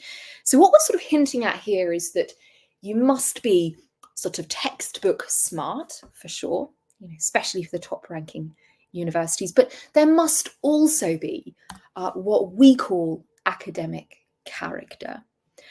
Now, admission to a university such as Oxbridge will not happen without academic character as well as potential. So potential, of course, demonstrated through predicted grades, GCSE transcripts, references. Academic character speaks volumes about a student's commitment to their intended course of study, far beyond the parameters of the curriculum. The students that secure the offers from the best universities here are those who are innately academic and well-read, who have been exploring their subject outside of, say, the A-level curriculum for many years, may have even undertaken academic research, and are naturally very curious, intellectually curious. And this is not something that all students are naturally in possession of. It's something that must be harnessed and honed over a period of time. And we spend a lot of our time here at Crimson working with students to identify that character and build it, so that in the admissions process we can demonstrate that fierce commitment to academic study and that willingness to be challenged and engage in debate about their subject. So where are these universities going to be looking for evidence of academic potential? Quite simply, the results, predictions, so GCSE results, A-level or IB predictions. The teacher reference, there's one for the UK, and that should attest to academic ability, academic character, commitment, work ethic, and general sort of personal qualities. It's got to speak to, a very similar story. There's got to be cohesion across the application. And of course, there are lots of courses here in the UK that will assess students for entry, especially Oxford, Cambridge, obviously, but certainly not limited to those universities. That additional metric can be very helpful for universities in determining the best fitting students for the courses. And how are we demonstrating academic character? So that's going to come through in the all-important personal statement, something that all of our students are busy perfecting at the moment. Of course, we've got the Oxbridge deadline coming up imminently with the next round in January. Really important in that personal statement that we're showcasing the ability, but also that intellectual breadth and curiosity. So a really important place for that to come through. An interview, of course, if that's required as part of the admissions process for the course, which it is, for a good number, that would be the place where they would be expecting to see the depth of engagement with study, and their ability to answer complex, sometimes quite obscure questions about their subject that they may not be prepared for. Cue Oxbridge. Teacher reference, of course, we would expect that to attest to academic character as well. So what does the application process look like? It's fairly straightforward for the UK. UCAS, I'm sure many of you have heard of, is the system through which students will apply to 5 universities. And there is one personal statement that goes out to those 5 universities, meaning to say the courses that the students are applying to should be the same, if not closely aligned, because the personal statement must be tailored to all of them. Very strong focus on academics, with a smattering of interest in what a student's doing outside of the classroom. 75% of the focus when it comes to admissions decisions here will rest on academics, about 15% on the extracurriculars, and a further 10% on the essays and interview. Extracurriculars for UK universities, the more heavily related to the academic interests of the student, the better. The supercurriculars, which is why things such as research are so popular with our students. We have a very popular arm of Crimson that helps students to develop compelling pieces of independent research under the guidance of professors and lecturers at places like Oxford. And that can be one of the very best ways of showing that intellectual curiosity and academic character. So, what can your child be doing now to prepare for the rigours of this process? And I said it started early, and I absolutely mean it. So I'm starting over here with Year 9 students. We work with students of all ages, but most are going to be coming to us Year 9, Year 10, working with us over a number of years in the process of developing that candidacy. So with students of that age, we would be encouraging academic exploration. So all sorts of interests inside, outside the classroom, reading widely around subjects, subscribing to relevant magazines and journals. There are lots out there. If you need advice on that, we're very happy to offer some tips. But a Year 9 student, at this age, should be starting to engage with their subjects in a more mature fashion. This is also the time where we can start thinking about competitions too. So we're a huge advocate here at Crimson of the importance of competitions in demonstrating commitment to academic pursuits. And that's a brilliant thing to do from that point onwards, a really nice addition to that supercurricular CV. Year 11, of course, in the UK curriculum, very important year with the GCSEs, starting to sort of further develop those academic interests, reading widely, starting the process slowly but surely of refining how we are spending our time, sort of, slowly but surely aiming to reduce the number of activities to a small cluster that you are deeply passionate about and committed to. It is not the time to be spread betting, but be increasingly focused on what really matters to you, to the child. Work experience, very important. We would expect that to be starting in Year 11, gaining exposure to different industries, working out, which direction for tertiary study might we be interested in. If we're interested in a vocational course, medicine, whatever it might be, law, now would be the time to start amassing that work experience. Year 12, penultimate year of school, in the midst of, quite intense academic work, considering research opportunities, brilliant time for that. We've got the sort of academic maturity to really commit to the production of a piece of research, and getting out to visit universities, of course, ahead of Year 13, where we bring it all together in the submission of that application. So with this in mind, let's take a little look at the US and how that landscape differs.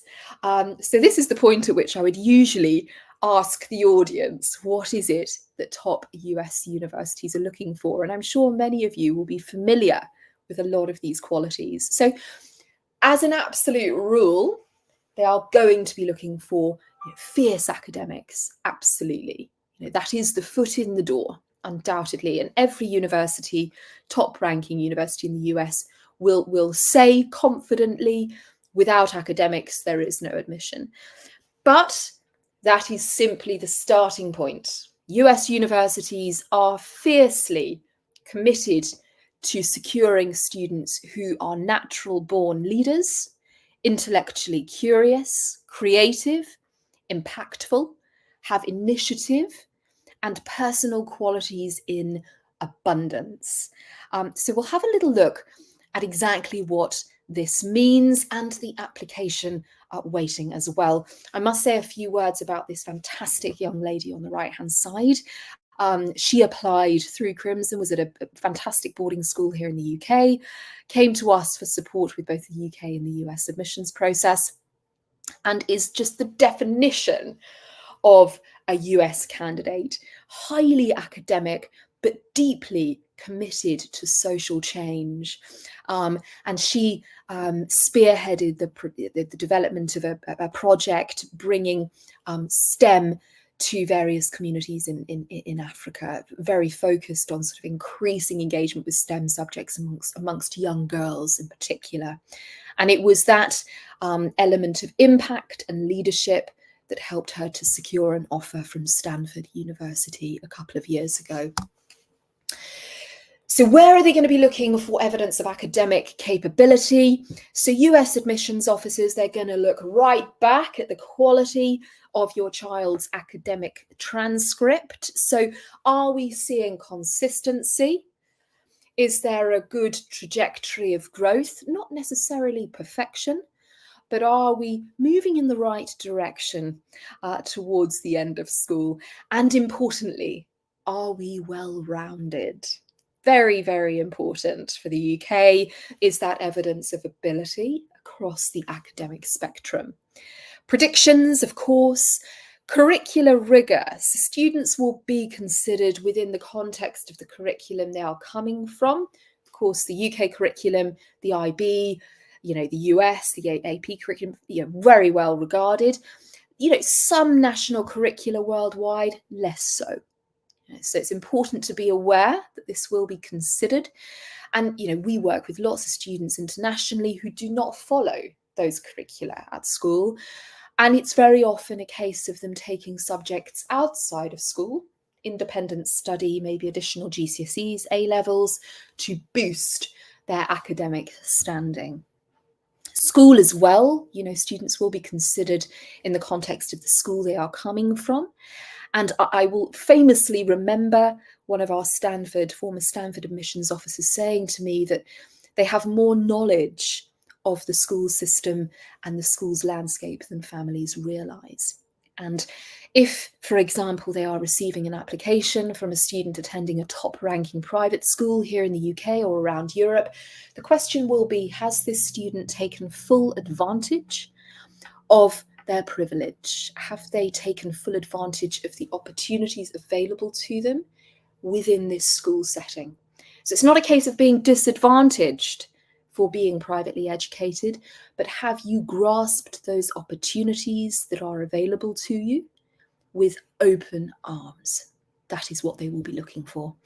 And of course, with the US, the all-important standardized tests, the bane of many students' lives, the SAT, ACT, standardized metrics to further distinguish between international candidates. So mostly a test of sort of English and mathematical skills, and those will be considered alongside all of the many other different parts of the process, the transcripts, the extracurriculars, and the predictions.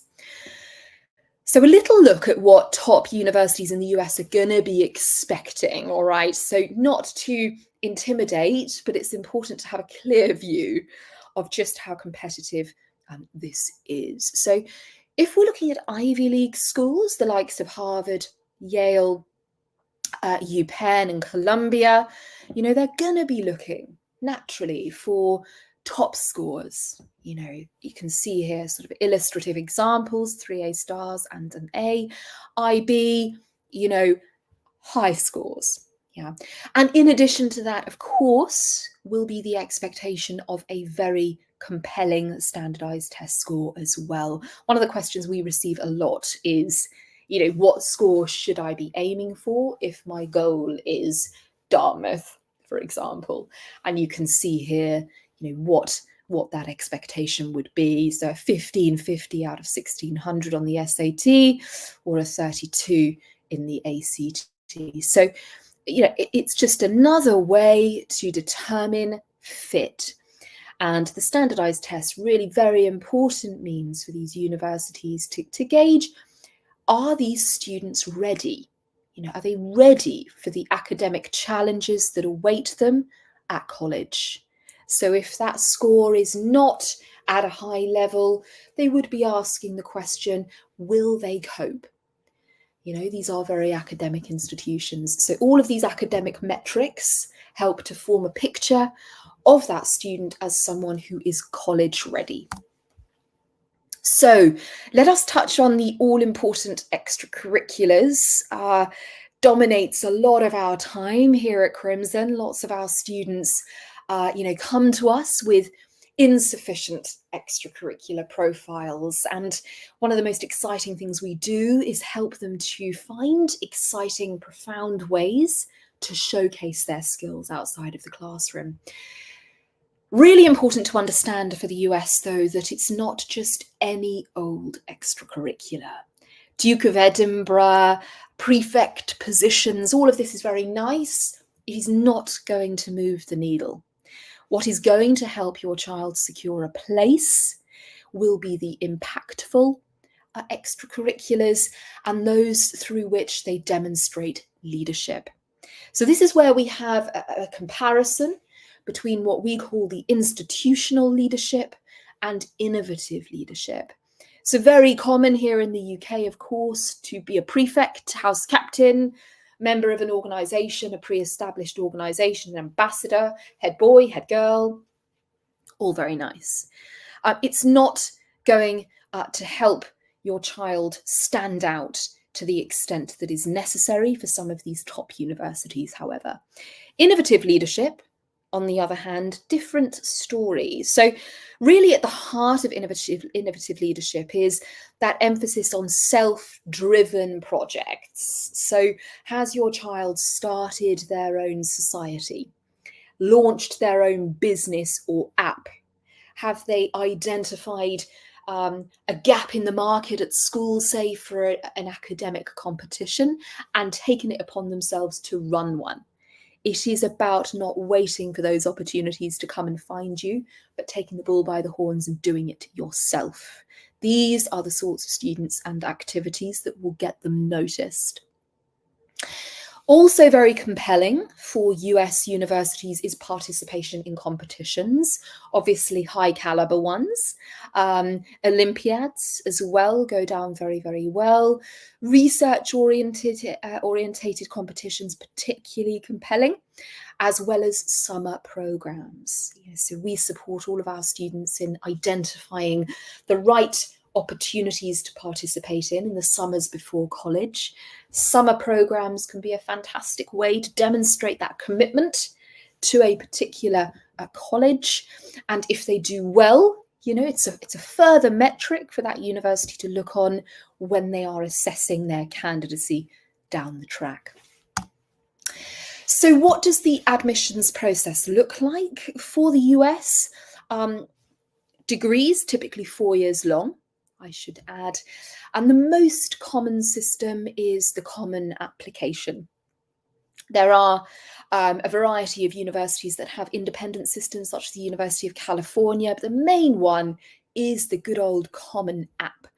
So what's the focus of the admissions process? Well, perhaps unsurprisingly, a much greater focus on extracurricular engagement than the UK, leadership, impact, and the expectation will always be superb academics. But that alone is not enough. So you can see down here how the weighting differs for the UK. Academic focus about 40% of the decision. Extracurriculars 30%, which of course is significant. We consider for the UK it's less than half of that. And the essays and interview a further 30%. So the essays are significant parts of the admissions process for US universities, with one personal essay and typically a variety of supplemental essays going out to each and every college. And in those essays, we must be demonstrating the breadth of that profile, our many strengths and interests, and perhaps most importantly, fit. Why am I a good candidate for your school specifically? So tailoring those essays is vitally important.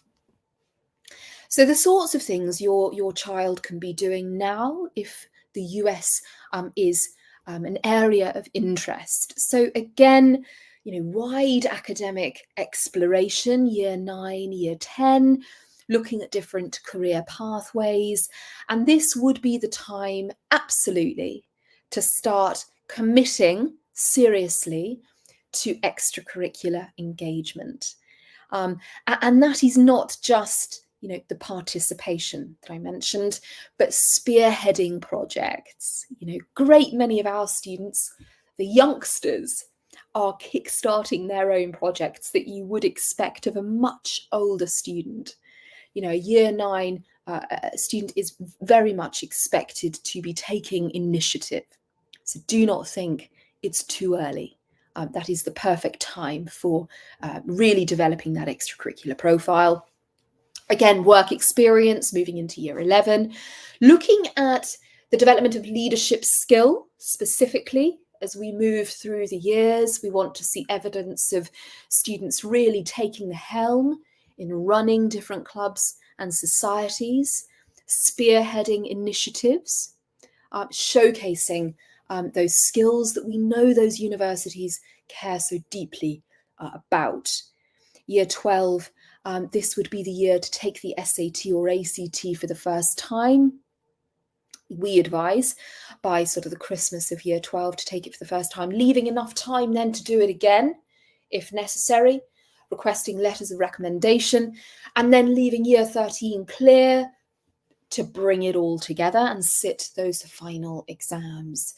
So for US universities, we are working with students often who are much younger than year 9.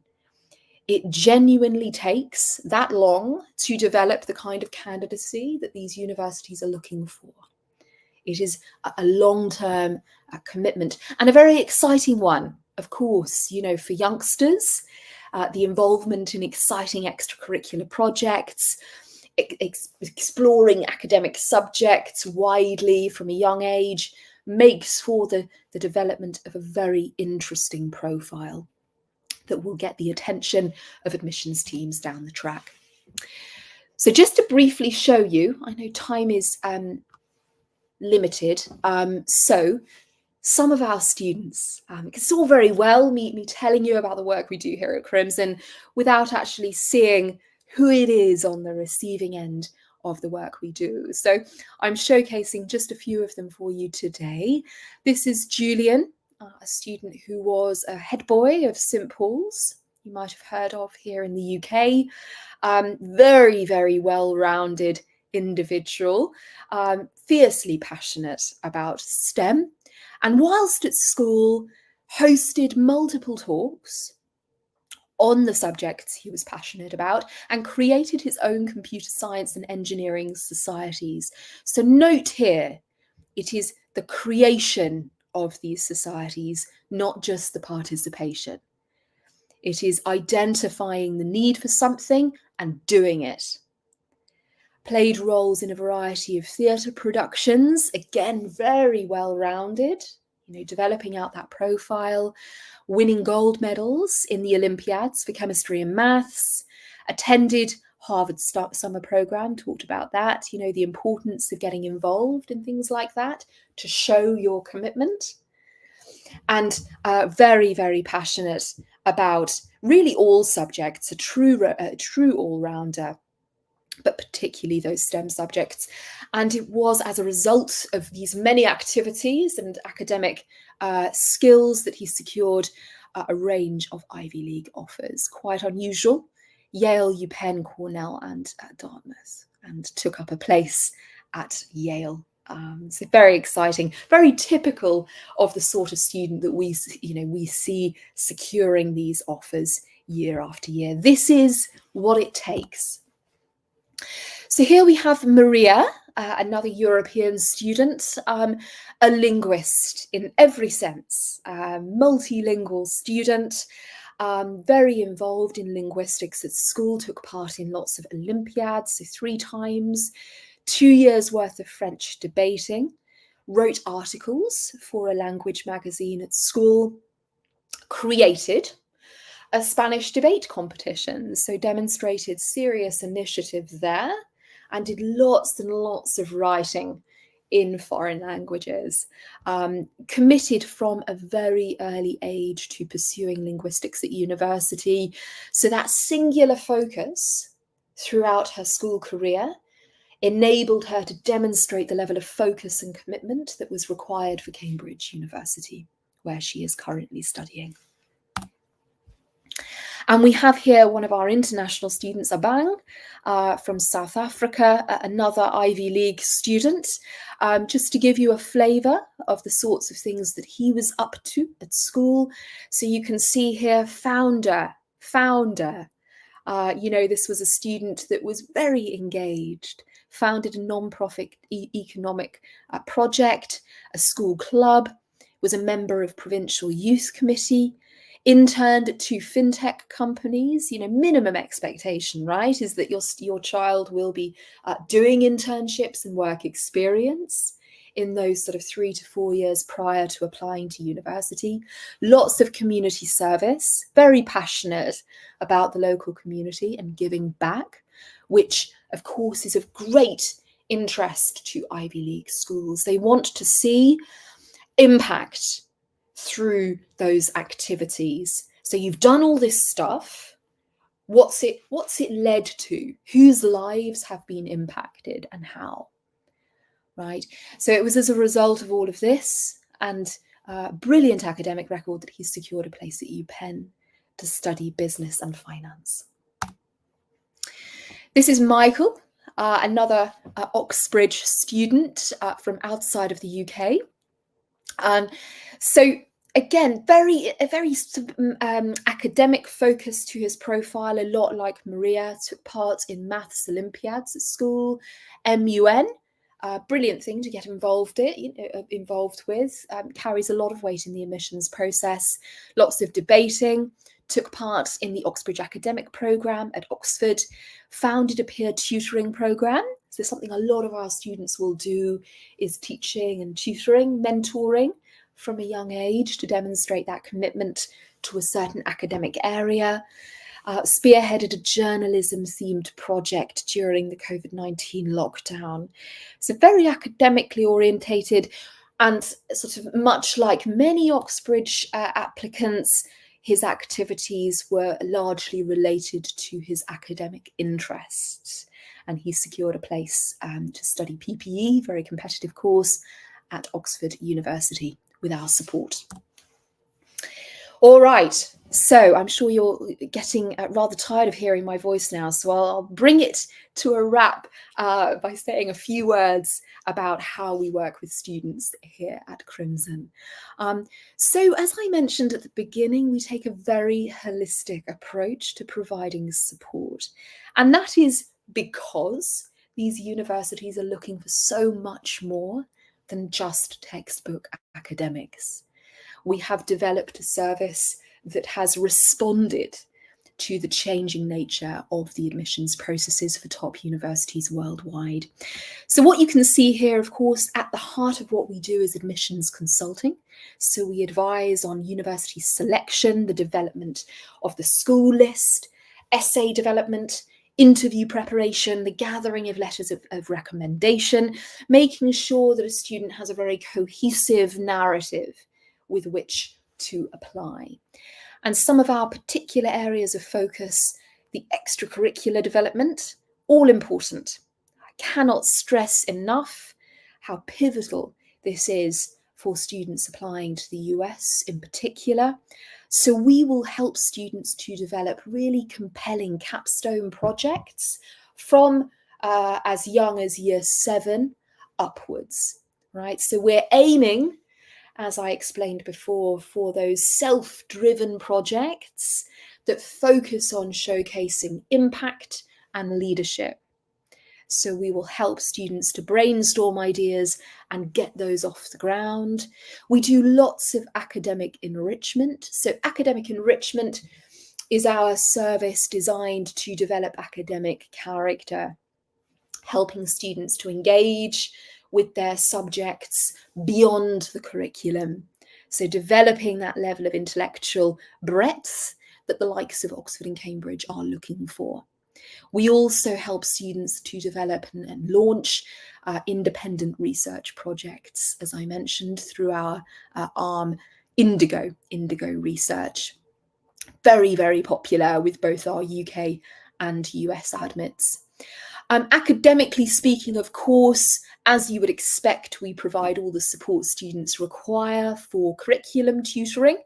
You know, of course, the foot in the door is going to be those predictions. So that must be something we tackle immediately. If there are any gaps in the academic profile, we need to jump on that quickly with specialist tutoring. And we, of course, prepare students for the standardized tests as well, the SAT and ACT. And if you have a talented athlete in your family, they are very much at home here at Crimson. We have a very well-established athletic division. So work with a lot of student athletes who are on a mission to secure offers from top-ranking universities. And we've had phenomenal success in that area. And I think one of the sort of more compelling things for those families is that they receive support not just with the development of the academic, the athletic profile, but everything else as well. Because, you know, for the US to be a good athlete is not enough. It is still an academically driven process, and they will need to showcase that academic ability and the impact and leadership as well as the athletic capability. So here's some lovely mugshots for you. These are our former admissions officers, and truly, you know, to be able to count these individuals among my colleagues is a blessing and a privilege to learn from them every day. So these guys have worked at all of the universities that you see listed, and therefore come to us and share with our students insights that money cannot buy. And they are very actively involved in helping our students prepare their applications. So typical students here at Crimson will receive full suite support across the admissions process, but with involvement from a former admissions officer who will be brought in to review their profile and provide extensive feedback and guidance on how it can be improved before it's submitted. And there's really nothing more persuasive if you are applying to Oxford, Cambridge, Harvard, Princeton, or any other top-ranking university than to have had feedback from somebody who has already reviewed thousands of applications for that school. They understand the requirements like no one else. So I think we're coming to the end. We would love to stay in touch with you. If you'd like to join the mailing list here at Crimson or book a conversation, a free conversation with us to talk about your child, their profile, which universities they should be targeting, scan this QR code and complete the form, and we'll get that booked in. We run lots and lots of free events as well, which you're warmly invited to. We have lots of resources on the website. But even if you have a young child, please don't think it is too early. Never too early.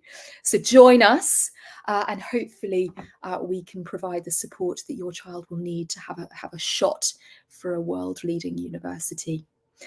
So I think that's about me. I'll stop sharing my... No, I'll keep that up. I don't know if anybody can hear me.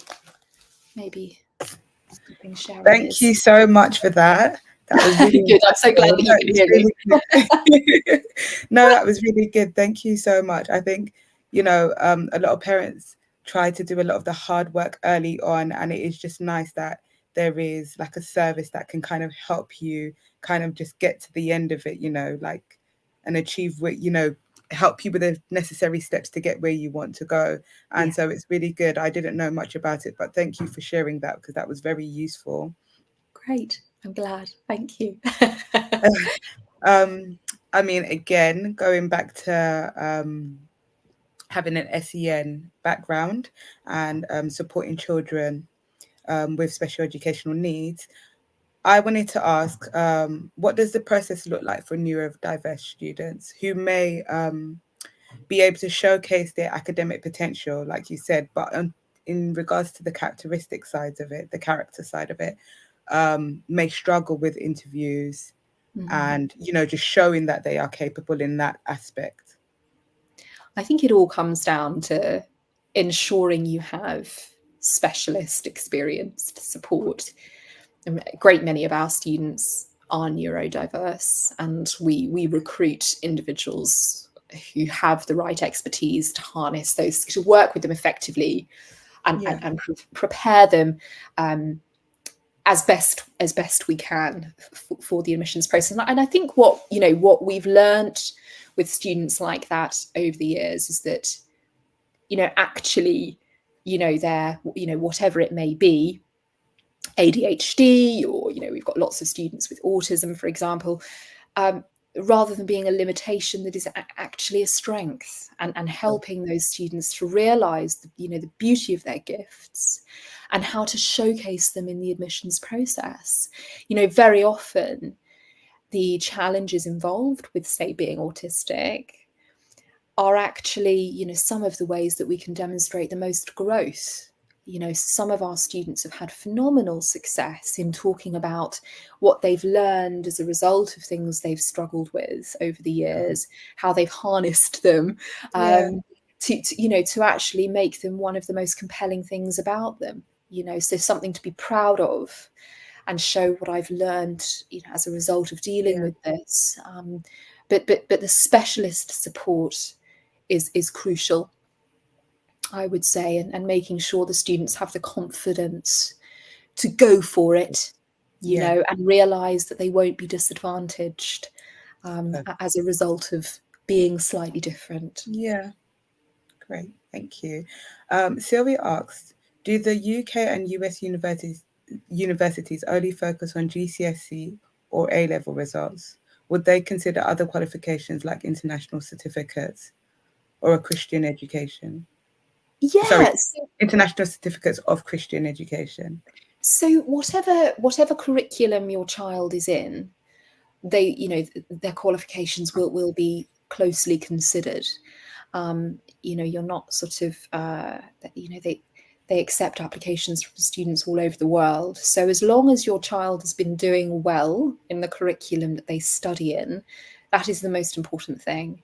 As I said before, depending on what that curriculum might be, we might suggest, for example, if it's a particularly capable student, that they think about taking up additional GCSEs outside of school or A-levels, just to further boost that academic candidacy. But, as long as they are doing as well as they can possibly do at school, whatever that curriculum might be, that's the most important thing.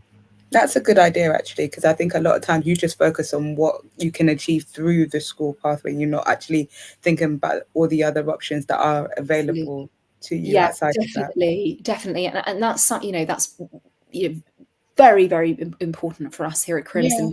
We have an online school called Crimson Global Academy, designed for this purpose. So we provide supplementary education, full-time some, but also part-time education in the the IGCSEs and A-levels as well, for students that do require a means of further boosting their academic profile. So it's quite possible to do that. So if you've got any doubts about the clout of the curriculum your child's studying in, let's talk about it. We can provide very honest feedback about whether they need to do more, to stand out. Perfect. That sounds really good. What are the must-haves in a UCAS personal statement when applying to an academic non-Oxbridge university? So definitely passion for the intended course of study. So they are going to want to see a deep commitment to whatever it is the student wants to study, and that must be evidenced through the work that they've done or their extracurricular pursuits. They're going to want to see, very sort of persuasively written piece of work. It's got to be written well, and it's got to be structured effectively. Authenticity, very important. So you don't have many words for the personal statement. It's a different kettle of fish in the US, but really limited number of words in which to showcase your skills and your passion. But really important is that the student is speaking from the heart. What they're writing is original. They're not telling the university what they think they want to hear. Which is a common pitfall. So we spend a lot of time with students sort of, really teasing out those academic interests. Why are you passionate about literature? Why law? Is this you or is it mom and dad? So authenticity is also essential. Plus that deep commitment to the intended course of study. I'd say those are sort of the most important things. Yeah, that's good. Is a child disadvantaged if they do not attend a top private school, but is achieving top results at a grammar school and all well-rounded? Amazing. Not at all. That's so lovely to hear. And that is absolutely the most important thing. As I said before, UK, US, students are going to be considered in the context of where they're coming from. And the question that, that universities will be asking is, have they taken full advantage of the opportunities available to them? Have they done as well as they can possibly do with the tools they have? So a student that's applying from a state school, grammar school, obviously, slightly more selective, slightly more resources in some cases, but they very often won't have quite as many resources as those coming from top independent schools. So actually that will play to your advantage if you've done really, really well in spite of not having of a lack of, which of course is a perennial debate about this kind of state school versus independent school. Something we hear on a weekly basis here at Crimson is, should I move my child for sixth form from an independent school to a state school? No, but they must show that they've taken full advantage of those opportunities available to them. So if your child is doing really, really spectacularly well, despite coming from maybe a lower ranking school, it will reflect extremely well on them because it will show that they have risen above their circumstances, to show that they are self-starting, have been able to do it with minimal support, that sort of thing. So no, that sounds brilliant. They just need to. I like how you can kind of pivot like these things that can look like a disadvantage, and it could be actually your advantage. It could be your greatest advantage, and actually, 100%. Yeah, so a child that's sort of achieving 8s and 9s at GCSE and is coming from a inner city comp. Is going to get the attention of the admissions departments because they're going to know that child has not had the same resources as one that's attended Harrow. But it's all about the extent to which that child is taking advantage of the privileges that they have. And I guess it kind of takes you back to that diagram that you had with like taking a holistic approach with like your personal profile kind of thing, and then you've got the academia, and then you've got the extracurricular. So it's like making sure you're tapping into all of those areas. Exactly. So that you have a good profile as a whole. That's exactly it. And for you, what I just yesterday night got back from Dublin, where we have been sort of busy visiting some schools and delivering some presentations. And what I say to students again, and said to a lot of the students at the talk that I gave this week, if if you are a student who, yes, may be academic, but has lots of interests, you know, do not think that is a disadvantage. You know, US universities are looking for people like you. It is the ultimate opportunity. The US admissions process is designed to capture those who have more than just one string to their bow. And it's just the ultimate opportunity. You know, so it's sort of having that awareness and harnessing those gifts as early as possible, really. I love this. It's truly inspirational, I think, for a lot of parents, you know, to just know that their circumstances can be seen in a positive light. And I think Rachel asks, how do neurodiverse students who have executive functioning challenges demonstrate initiative? I mean, that's where I think specialist support is going to be helpful in helping them to tease out their ideas, organize their ideas, and provide that consistent motivation to say, you are worthy, you have gifts, let's find the most compelling way to express them. So as I said before, we've worked with lots of students with profiles of this sort, and with the right mentorship, it is most definitely possible to tease out those interests and help them to scale projects in a methodical way. And of course, you know, I've worked with many myself because I provide a lot of support with school applications here at Crimson, and some of my most, you know, extraordinary students have been those that have challenges of this sort. So the focus of the work that we do becomes more about organization, motivation, and that continued voice in their ear saying, I believe in you, and, you know, let's find a way to do this together, because the gifts are still there, you know, the talents are still there. It's just a question of sort of organizing ourselves in such a way that we can bring them to the fore. So these students are some of the most exciting that admissions officers are going to see, truly. They will be, because they will have encountered challenges that your typical student will not have. You know, so it's about sort of showing what growth has occurred as a result of what I've experienced.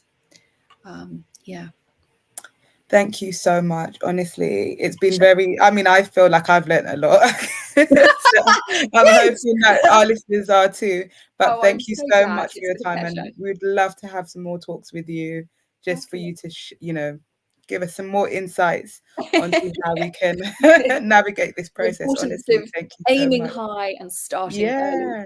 Yes, I'm very passionate aiming about high, it, starting early. I like that. Absolutely. Thank you so much. Okay. All right. Bye. Okay, so next section, we're going to be talking about student life. And we've got some undergraduates and postgraduates talking to us about their experiences. Are they on? Ladies, are you on? Hello. Hi, Ife. Hi, Chelsea. Hiya. Hi. Hello. Will you introduce yourselves? Do you want to start, Ife? I got that. Did I get it right, Ife? Can everyone hear me? Yes. Perfect. Sorry. Good afternoon, everyone. Yes, my name is Ife, and it's, lovely to be here. Just catching some of the other sessions. They've been, so brilliant. And yes, I am a recent law graduate, actually, from the University of Southampton. I studied law there, and I also took a placement year. So it was a 4-year degree, but the placement year. Nice, fantastic. Hi everyone, my name's Chelsea Coomson, and I'm a penultimate year student at the University of East Anglia, studying accounting and finance. I've also just recently completed my summer internship at Goldman Sachs, and yeah, it was great sort of hearing the other sessions. They were incredibly insightful. Hello, Nana. Hi everyone. We're just introducing ourselves, so you can go ahead. Okay, so I'm Nana, everybody. Nice to see you. I'm an undergraduate student. I'm in my last year of university and I study philosophy at Cambridge. Nice. Okay. Could you share some of your experiences? Let's start with you, if you could just share some of your experiences and how you are navigating university life. Okay, yes. So, like I said, I've recently graduated. So I was in Southampton essentially for 3 years, and then I came to London to do a placement year, which was during my third year. And I'd say my university experience was positive. I can't really complain about the process. The faculty of law that I belonged to were great in terms of the resources, great in terms of the teaching. And I was the year that started COVID, university during COVID. So it was a very hard transition at the start from going from being in a classroom to going online. So it was a bit hard navigating that at first. But I think definitely the set that started with me were quite a resilient set. We adapted quite quickly, and it was great learning at Southampton. Very different to London, where I'm from. So it was a big adjustment to life there, very quiet, very, different to London. But I think it was good for me. And then during my placement year, I was a paralegal for a fintech company. And I did that for a couple of months. And then I moved over to the public sector where I was working as a court usher for the local county court. And I was doing everything from supporting the county judges to helping with people that would come in for their hearings, sorting out the bundles for judges. So I had a very varied experience. But all in all, and I know we'll probably get into it a bit more, my university experience was what I made of it. I threw myself into a lot of things, and I was very intentional to build my portfolio, my brand, so that I could do things outside of university. But on the whole, yeah, university went well, and I can't complain. That's amazing. Honestly, I mean, I was just thinking to myself, you've done a lot. You really took hold of that university experience. But did you have, I mean, what made you do that? What was the driving force? Did you have guidance beforehand, like career support to tell you, look, this is what you need to do? Or, I mean, what made you? Well, in terms of my placement year, it wasn't planned. I was meant to go on a year abroad to France, but unfortunately it didn't work out. So I ended up being in this rut of, I didn't want to go to final year, and I know that I want to take a year out to do something that would aid, personal development, career. And then I stumbled upon placement years that my university offered, and it just happened to be I was already interning where I was a paralegal. And so we could convert that into a placement year. But I think even outside of my placement year, I really used that year to level up, network, work on myself, attend loads of events, meet people, put myself out there. So I'd really encourage and recommend that if people necessarily don't want to take a gap year before starting university, it's another thing to consider. Instead of maybe going on a year abroad, you can also go on a placement year and work in the industry that you're studying in to get a bit of practical experience, to find out as well if this is what you want to do. Yeah. What do you think about that, Chelsea and Anna? Was that the same experience for you? Yeah, definitely. I think I'd just like to echo what Ife said about sort of making the most of your university experience. So just a bit of background about myself. So I actually started off with a degree in maths. So I did that for a year. Quickly realised that it wasn't quite for me, as I hadn't actually studied maths at A-level. So switched courses onto accounting and finance. So during my first year, I did a couple of spring internships, so like Morgan Stanley, Nomura and American Express. They were sort of in investment banking, so I found that super interesting. I then went on to do a summer internship at HSBC as well. So that was in global capital markets. And I think, in getting those, it's very important to, number one, sort of network, like Ife said, and sort of really put your personal brand out there. I'd say number two, it's important to, be really keen and sort of look for opportunities at university, because there are so many. So we've actually got the Oakwood Fund Management, which essentially is a society at university. So it's an ESG student-led fund that we have. So, having that opportunity to really explore finance a bit more was perfect for me.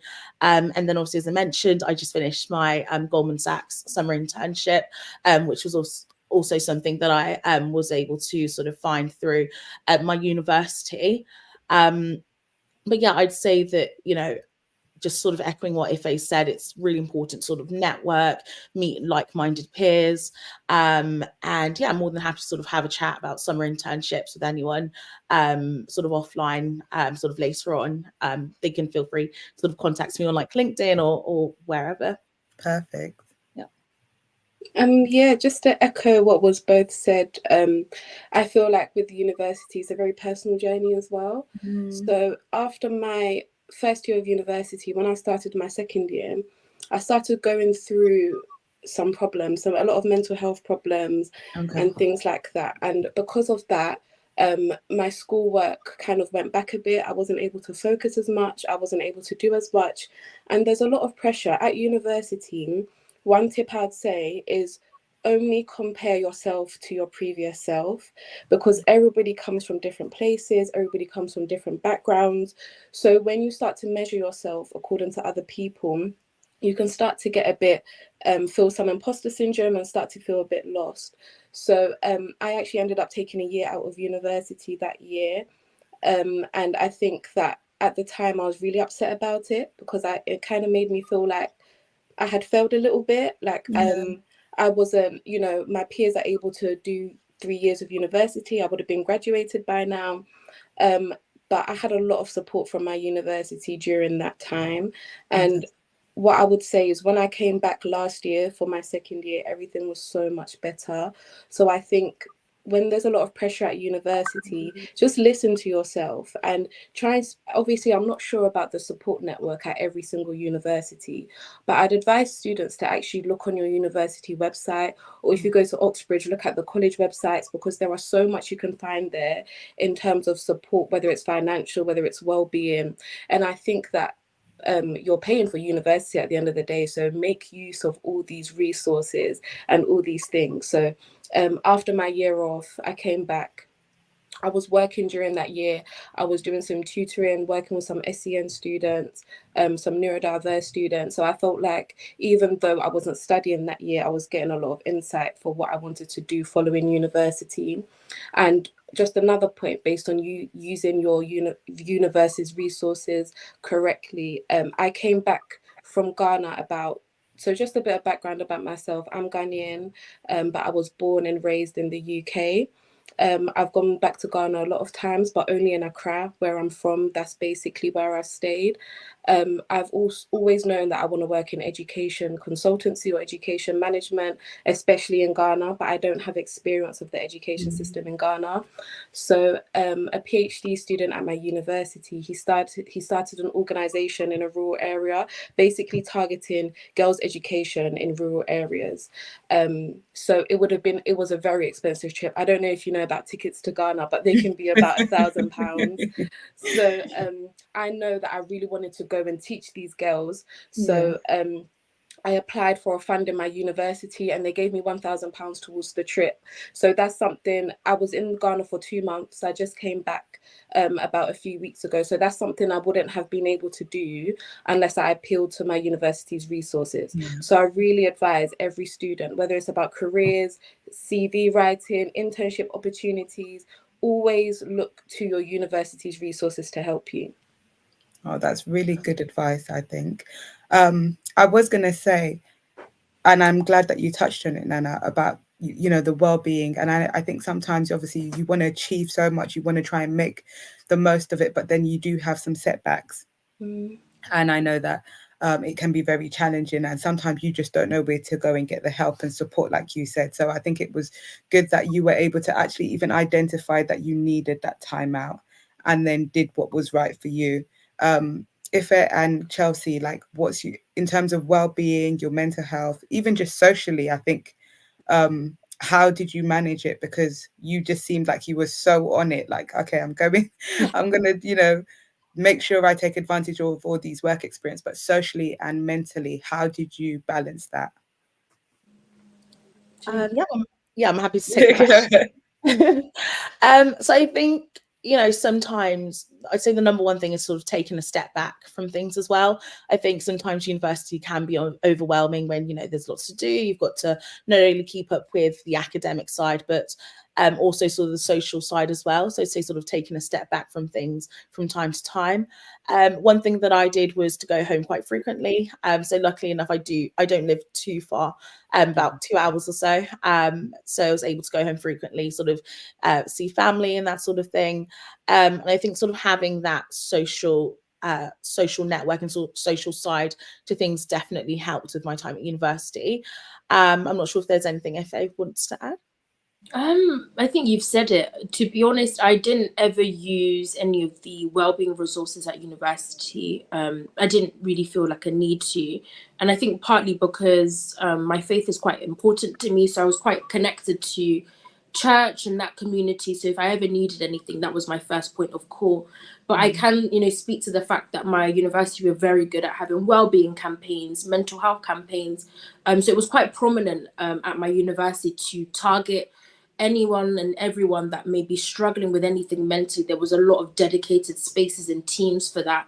And I'd say as well to anyone that is a bit of a go-getter, you're constantly on the move, be kind to yourself. I really had to get to a point, probably in second year, when I had to start balancing, time for work and time to be social and, go out and rest. So I would say be kind to yourself and find a community, a circle of people. It doesn't have to be many, of people you can trust, that in times where maybe you're a little bit on the weaker side or you kind of need to be a bit vulnerable with people, there are some people there that you can trust. As university, we don't always talk about this, but university can be lonely at times. Not so much in that you're isolated, but everyone's getting on with their lives and doing things. And sometimes we can fall into the trap of being by ourselves, especially if you're living in a studio or you live in an ensuite, you have your own space. So I'd definitely say be a bit proactive in building that community of people, of friends.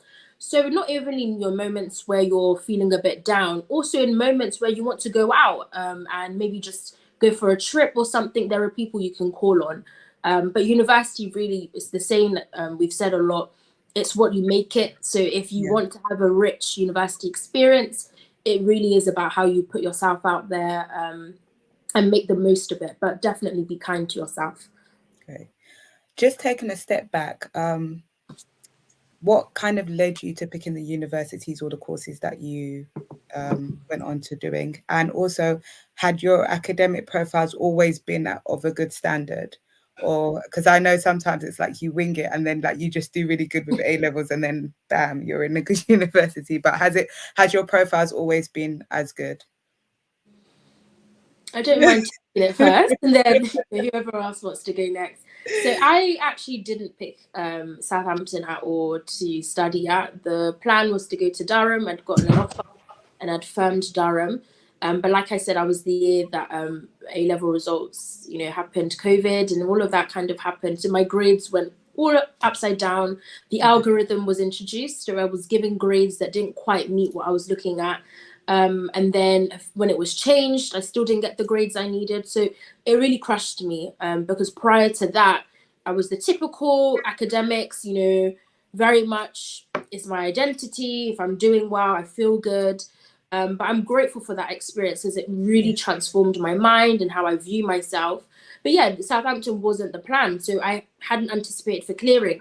The typical, I don't need clearing, I'm fine, I've got the grades. And then I needed clearing. And then it was a real frenzy. Family were getting involved, calling up lines. And I would definitely encourage people that don't view clearing as a pathway for those who aren't so smart or who don't have the grades. Clearing isn't actually about that. Really, it's an alternative to, if you didn't get the university, you're thinking of, here are other options. And I'm grateful for that opportunity. Southampton were one of the universities that said, we'll happily give you a space on the law course. And that's how I ended up there. And I know, it was God-given. It was designed for me to be there. One of the best 4 years of my life. But in the moment, at the time, I just couldn't fathom why I wasn't going to Durham. And I was like, God, what's going on? Like the plan was Durham. But yeah, that was my experience. And I would really encourage people that if you have an opportunity to, in advance, read into things like clearing, adjustment, It's always good to be well prepared. You never know kind of what will come up. But yeah, Southampton is a great university, and I didn't even know it was Russell Group until the day of clearing. So it was a good time. So yeah, that's my experience. Okay, Chelsea, go. Oh, go on. Yeah. No. Oh, Annie. Yeah, I'll happily go next. So with me, I actually initially wanted to study medicine. It was always Chelsea's going to be a doctor, you know, DR next to her name. But then I quickly realized that actually it wasn't really for me. So on the day of results day, I hadn't got an offer because I hadn't actually gone in the entry, like reached the entry requirements. So I kind of thought, what can I do next? You know, we were all sort of ringing up other universities to see if they could offer me a place on maths, which I actually started at the University of East Anglia. So did maths for a year. Like I mentioned sort of earlier, didn't particularly enjoy it. And I kind of thought I want something a bit more practical, something more in the sort of finance direction. Then went on to do accounting and finance at the University of East Anglia, and obviously currently in my penultimate year. And I think that, you know, the University of East Anglia has been fantastic. I think I've had a really good experience in terms of the support, both academic and pastoral. It's been great. There are just so many resources, and I definitely recommend it. And of course, it's top 30, I think. So definitely had a good experience there. Great. Yeah, so my journey with education kind of informs why I want to work with education. But I live in Essex now, but I grew up in East London, very particular type of way. When I was in secondary school, I wasn't the best student. I was suspended a lot. I wasn't in school a lot of the time. It was my teachers and my head of year who really kept me in the school because they believed the potential I had in the school. A lot of the time I was threatened with going to unit, going to exclusion and things like that. And as young as I was then, I didn't really care about education. And then it was until I got my GCSE results that I saw that, okay, I could actually be a smart person in life. Like I could actually do education well. So then that's kind of where things changed for me. And then when I went to sixth form, Cambridge was never somewhere in my mind or in my reach. Like that's not even something, university alone was something that I was considering, let alone Cambridge. But then things kind of just changed at university. My friends at the time, the support I had around me really pushed me. So then I just made the kind of leap to apply. I didn't think I would get it. I didn't believe at all I would get it. And I was actually really scared about my options because quite of all the universities I applied to were Russell Group universities. So I was really worried during my A-levels that kind of what Ife said as well about, oh my gosh, what if I don't do well? And then I would have to go through clearing. Clearing has got such a bad stigma attached to it. But it's really just part of normal, like a normal education journey. Yes. But luckily I got accepted to Cambridge, and it was a very big thing for myself and my family because it was just something that seemed very unattainable a very long time ago. So that's how I decided with my university. And with philosophy, I've always known that so me personally, I would love to be a lecturer. I'd love to go up to a PhD level. So it just became about what I enjoy the most. And philosophy is what I enjoy the most. So I really enjoy studying it. I remember when I first told my parents, telling African parents that you want to do philosophy, you may get some sort of reaction. But luckily my parents really trusted in like my dream and what I wanted to do. So they were really supportive throughout my whole application process. And I really enjoy okay, so at first I really struggled integrating into Cambridge just because it's completely different to the environment I'm used to. Sometimes I still struggle now, to be honest, but it's a very lovely place to be. Kind of what Chelsea said, it's not far from me at all. So I'm home quite a lot. It's just an hour distance from me. But it's a really nice place to be in terms of the people you're around, in terms of your lecturers, in terms of the support there. So I really enjoy doing my degree. Yeah.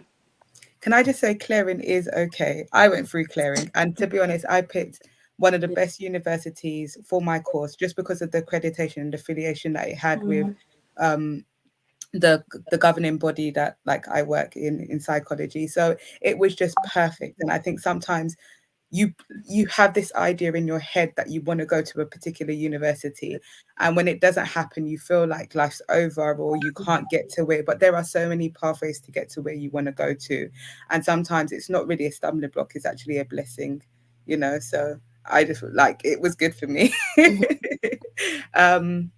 I did want to say, regarding, I think you touched on it, Nana, about like having your, you know, family members or your parents being supportive. Did you guys have the same experience as well, Ife and Chelsea? Were your parents supportive about your decisions that you were making? Yes, 100%. I think they didn't even have a moment to even consider, okay, not clearing. A little story, I got to sixth form, ready to pick up my results. I hadn't actually checked UCAS, which I'm grateful for. So I'd got into school, picked up my results, and I remember, you know, looking at the grades and thinking, wow, this is not mine. So as I was putting the paper back into the envelope, I saw my address and I thought, okay, so it is mine. So loads of things were going through my head, like, wait, so did I get the offer? You know, what happens? And I just remember calling my parents and saying, I'm just not going to Durham, and I also didn't meet my insurance, which was Warwick. And my parents were super supportive. I remember in that moment, it was just affirmation of, okay, we've got this. And clearly God is working something out, so let's get on the phone. So while I was on my way back home, because my sixth form was in central London and I lived in East London, taking the train home, I didn't even bother doing calls. I was still really, really upset. But my parents had done all the calls, and that when I got home, I'd had that offer from Southampton waiting. So I'd say it really helps when you have support systems, and it may not be parents, people who can just step into your life and support you. And it's not everyone that will have that. So I very much recognize that I was fortunate in that instance. But to anyone who may go through clearing or go through anything, and you don't maybe have parents or people who can support you, I would just definitely encourage you in that there are people in your life, no matter, you know, who they are, that I'm sure are rooting for you to do well. And it's just looking and seeking those people out. But I'm grateful that my parents were very supportive, even studying law, you know, super supportive of that. And have very much just believed in allowing me to flourish, you know, in whatever I decide to pick. And aside from like the academic side of things, do you feel that you were almost ready to go to university? Because I'm sure all of you live out at uni, but just the life skills, like, you know, the cooking and the being able to, you know, organize yourself and things like that. Do you feel like you were prepared? I can let someone else answer first. Yeah, I'm happy to go next. So I'd say, that's a very good question. I'd say probably yes. So I think, you know, naturally as the eldest daughter, I think that, you know, so at home I take on a lot of responsibility anyway. So sort of the transition to uni, sort of cooking, cleaning, sort of getting ready, was something that came easy to me. But I think that, yeah, it's something that's sort of come easy to me and not really been sort of a big issue. Yeah. Yeah, likewise as well. The first girl, the firstborn. So I think it was a natural transition. I think understanding your personality, how you are, because it's not everyone who will get to university just instantly, you know, you'll love it or you'll be able to cook and clean. But I think knowing your personality, I'm quite organized and quite structured. So all of that just kind of followed me to university. But I would really emphasize to parents who are listening to us, please, if you can, you know, it's always a good skill for both genders to learn how to cook and clean. Because in my experience in first year, one of my housemates just refused to cook and clean because he had grown up in an environment where, you know, he had butlers and had maids, super rich. And I laid the foundation that if you're living where I'm living, you're cooking and cleaning. So it was quite interesting navigating that. But I think it was a good life lesson for him because he learned how to cook and clean whilst I was there. But I'd really encourage parents, guardians, that it's a great skill if you can get both genders. It shouldn't just be the women only, but get both genders to learn basic skills, you know, how to keep a room clean, cleaning, cooking. It can never go wrong. Yeah, so different for me. So I'm the youngest of my family. So in terms of cooking and cleaning, things were fine for me because my mom kind of raised me to know those things. But I remember I didn't want to leave home. Like, I remember saying to my mum, can I please commute? And she was saying no. Like, and it was different for me because normally a lot of 18-year-olds, they're so excited to leave home, to go and live by themselves. I wasn't excited because I'm just now thinking, I'm going to be alone. I'm going to have to do this. I'm going to have to do that. And my mum was saying, no, go to university, like go and live by yourself. It's good to live by yourself. So it was a very big adjustment for me living alone, because me personally, I really enjoy living with my family. I dislike waking up and there's nobody there to talk to and things like that. But it was very much a learning experience for me. Like, I think I wouldn't have matured and grown in the same way if I never lived alone and knew how to do certain little things for myself, whether it's going to buy this, going to make this appointment or so on. So yeah, for me, the experience, even though I dislike living alone, I still have that experience, and that has, you know, added to my life. Perfect. Okay, so last question. What's on the cards? What are your next steps? And I guess it's okay to not know, you know, as well. You know, everyone, you're still kind of navigating through it all. But if you kind of do know what your next steps are, what are they? I'll go first. So I think currently I'm still sort of eager. So we'll be going back, well, to my final year next year. Still sort of eager to go back, hopefully get a full-time role in investment banking. So I've got a couple of like competing offers at the moment. So just sort of looking to see which one I'd sort of prefer to accept. And yeah, just sort of hoping to do that, finishing my final year. And yeah, just sort of enjoying my final year before the real world and adulting really sets in. Yeah. I've been on a bit of a rest break, shall I say, from university, from working. So the next couple of months look like for me starting to get into the legal sector. And outside of that, I do a lot of work with like education and speaking, loads of things like that. So very much going to be building out a bit more projects and things that I'm working on the side. So I'm a big believer in doing my 9 to 5 and side hustles on the side. So definitely going to be juggling those two in the coming months and years. Nice. The next steps for me, so basically carry on expanding what I currently do, which I support underrepresented students to get into Oxbridge. Currently, want to carry on working on that and expanding that. But the next step for me academically is postgraduate study. I hope to go to America, Harvard specifically, to do my master's in education. If not, then I'm considering a law conversion, just kind of what Chelsea said, kind of thinking about my options and everything I can do, because now after I finish my degree, that's when the real life, the real decisions come in.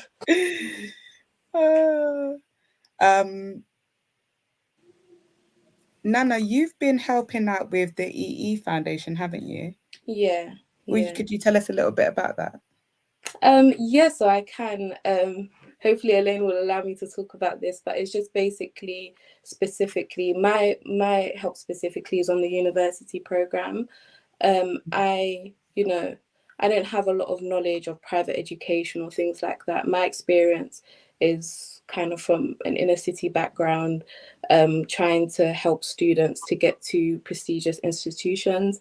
And I think one of the biggest reasons why we're underrepresented in this place is, let's leave out some institutional practices that, may not be in our favor.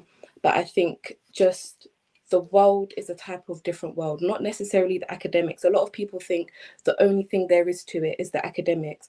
That's one part to it, but the communication is a lot different, and people from different areas tend not to communicate in the same way. So I just basically work with students to help with their applications, to help express what they want to do, to help appeal to certain places, and also to find the best place for you. That's kind of one of the biggest things that me and Elaine are about, because sometimes, a lot of the times, you hear a name or you hear something and you think, yeah, that's what I want, or I need to be there. No, it's not always that case. Sometimes that's not the best place for you. Sometimes you'll be better off somewhere else. Maybe this place is great for this person, but another place is best for you. And we're in a world where it's not just university you need these days. There's a lot of opportunities in apprenticeships and degree apprenticeships, and just trying to get people out of the typical mindset that university is the only path to where you need to go to. But in order to know this, you need to be able to search for these things and look for these opportunities and know they're there in the first place. So I'm basically like any student that who is not sure in like higher education or what they want to do, if they come to me, we can talk and we can just see kind of where we can go with things. I do that a lot with students. So yeah. Perfect. Thank you, ladies, so much. You are so inspirational. I really appreciate your honesty as well. Because sometimes it can be very hard to talk about your own challenges, but you've been very transparent with us. So thank you so much. And I really, really wish you guys all the best. I know you're going to smash it. I know you're going to go out there and I know you're going to triumph. I know you're going to do well. So thank you so much. And you must come back and tell us about, you know, your successes and just how things are going. Thank you. Thank you so much. I think, Elaine, are you on mute? You know, I am. I have loved all of you being on here and being really honest about who you are and what you've been through.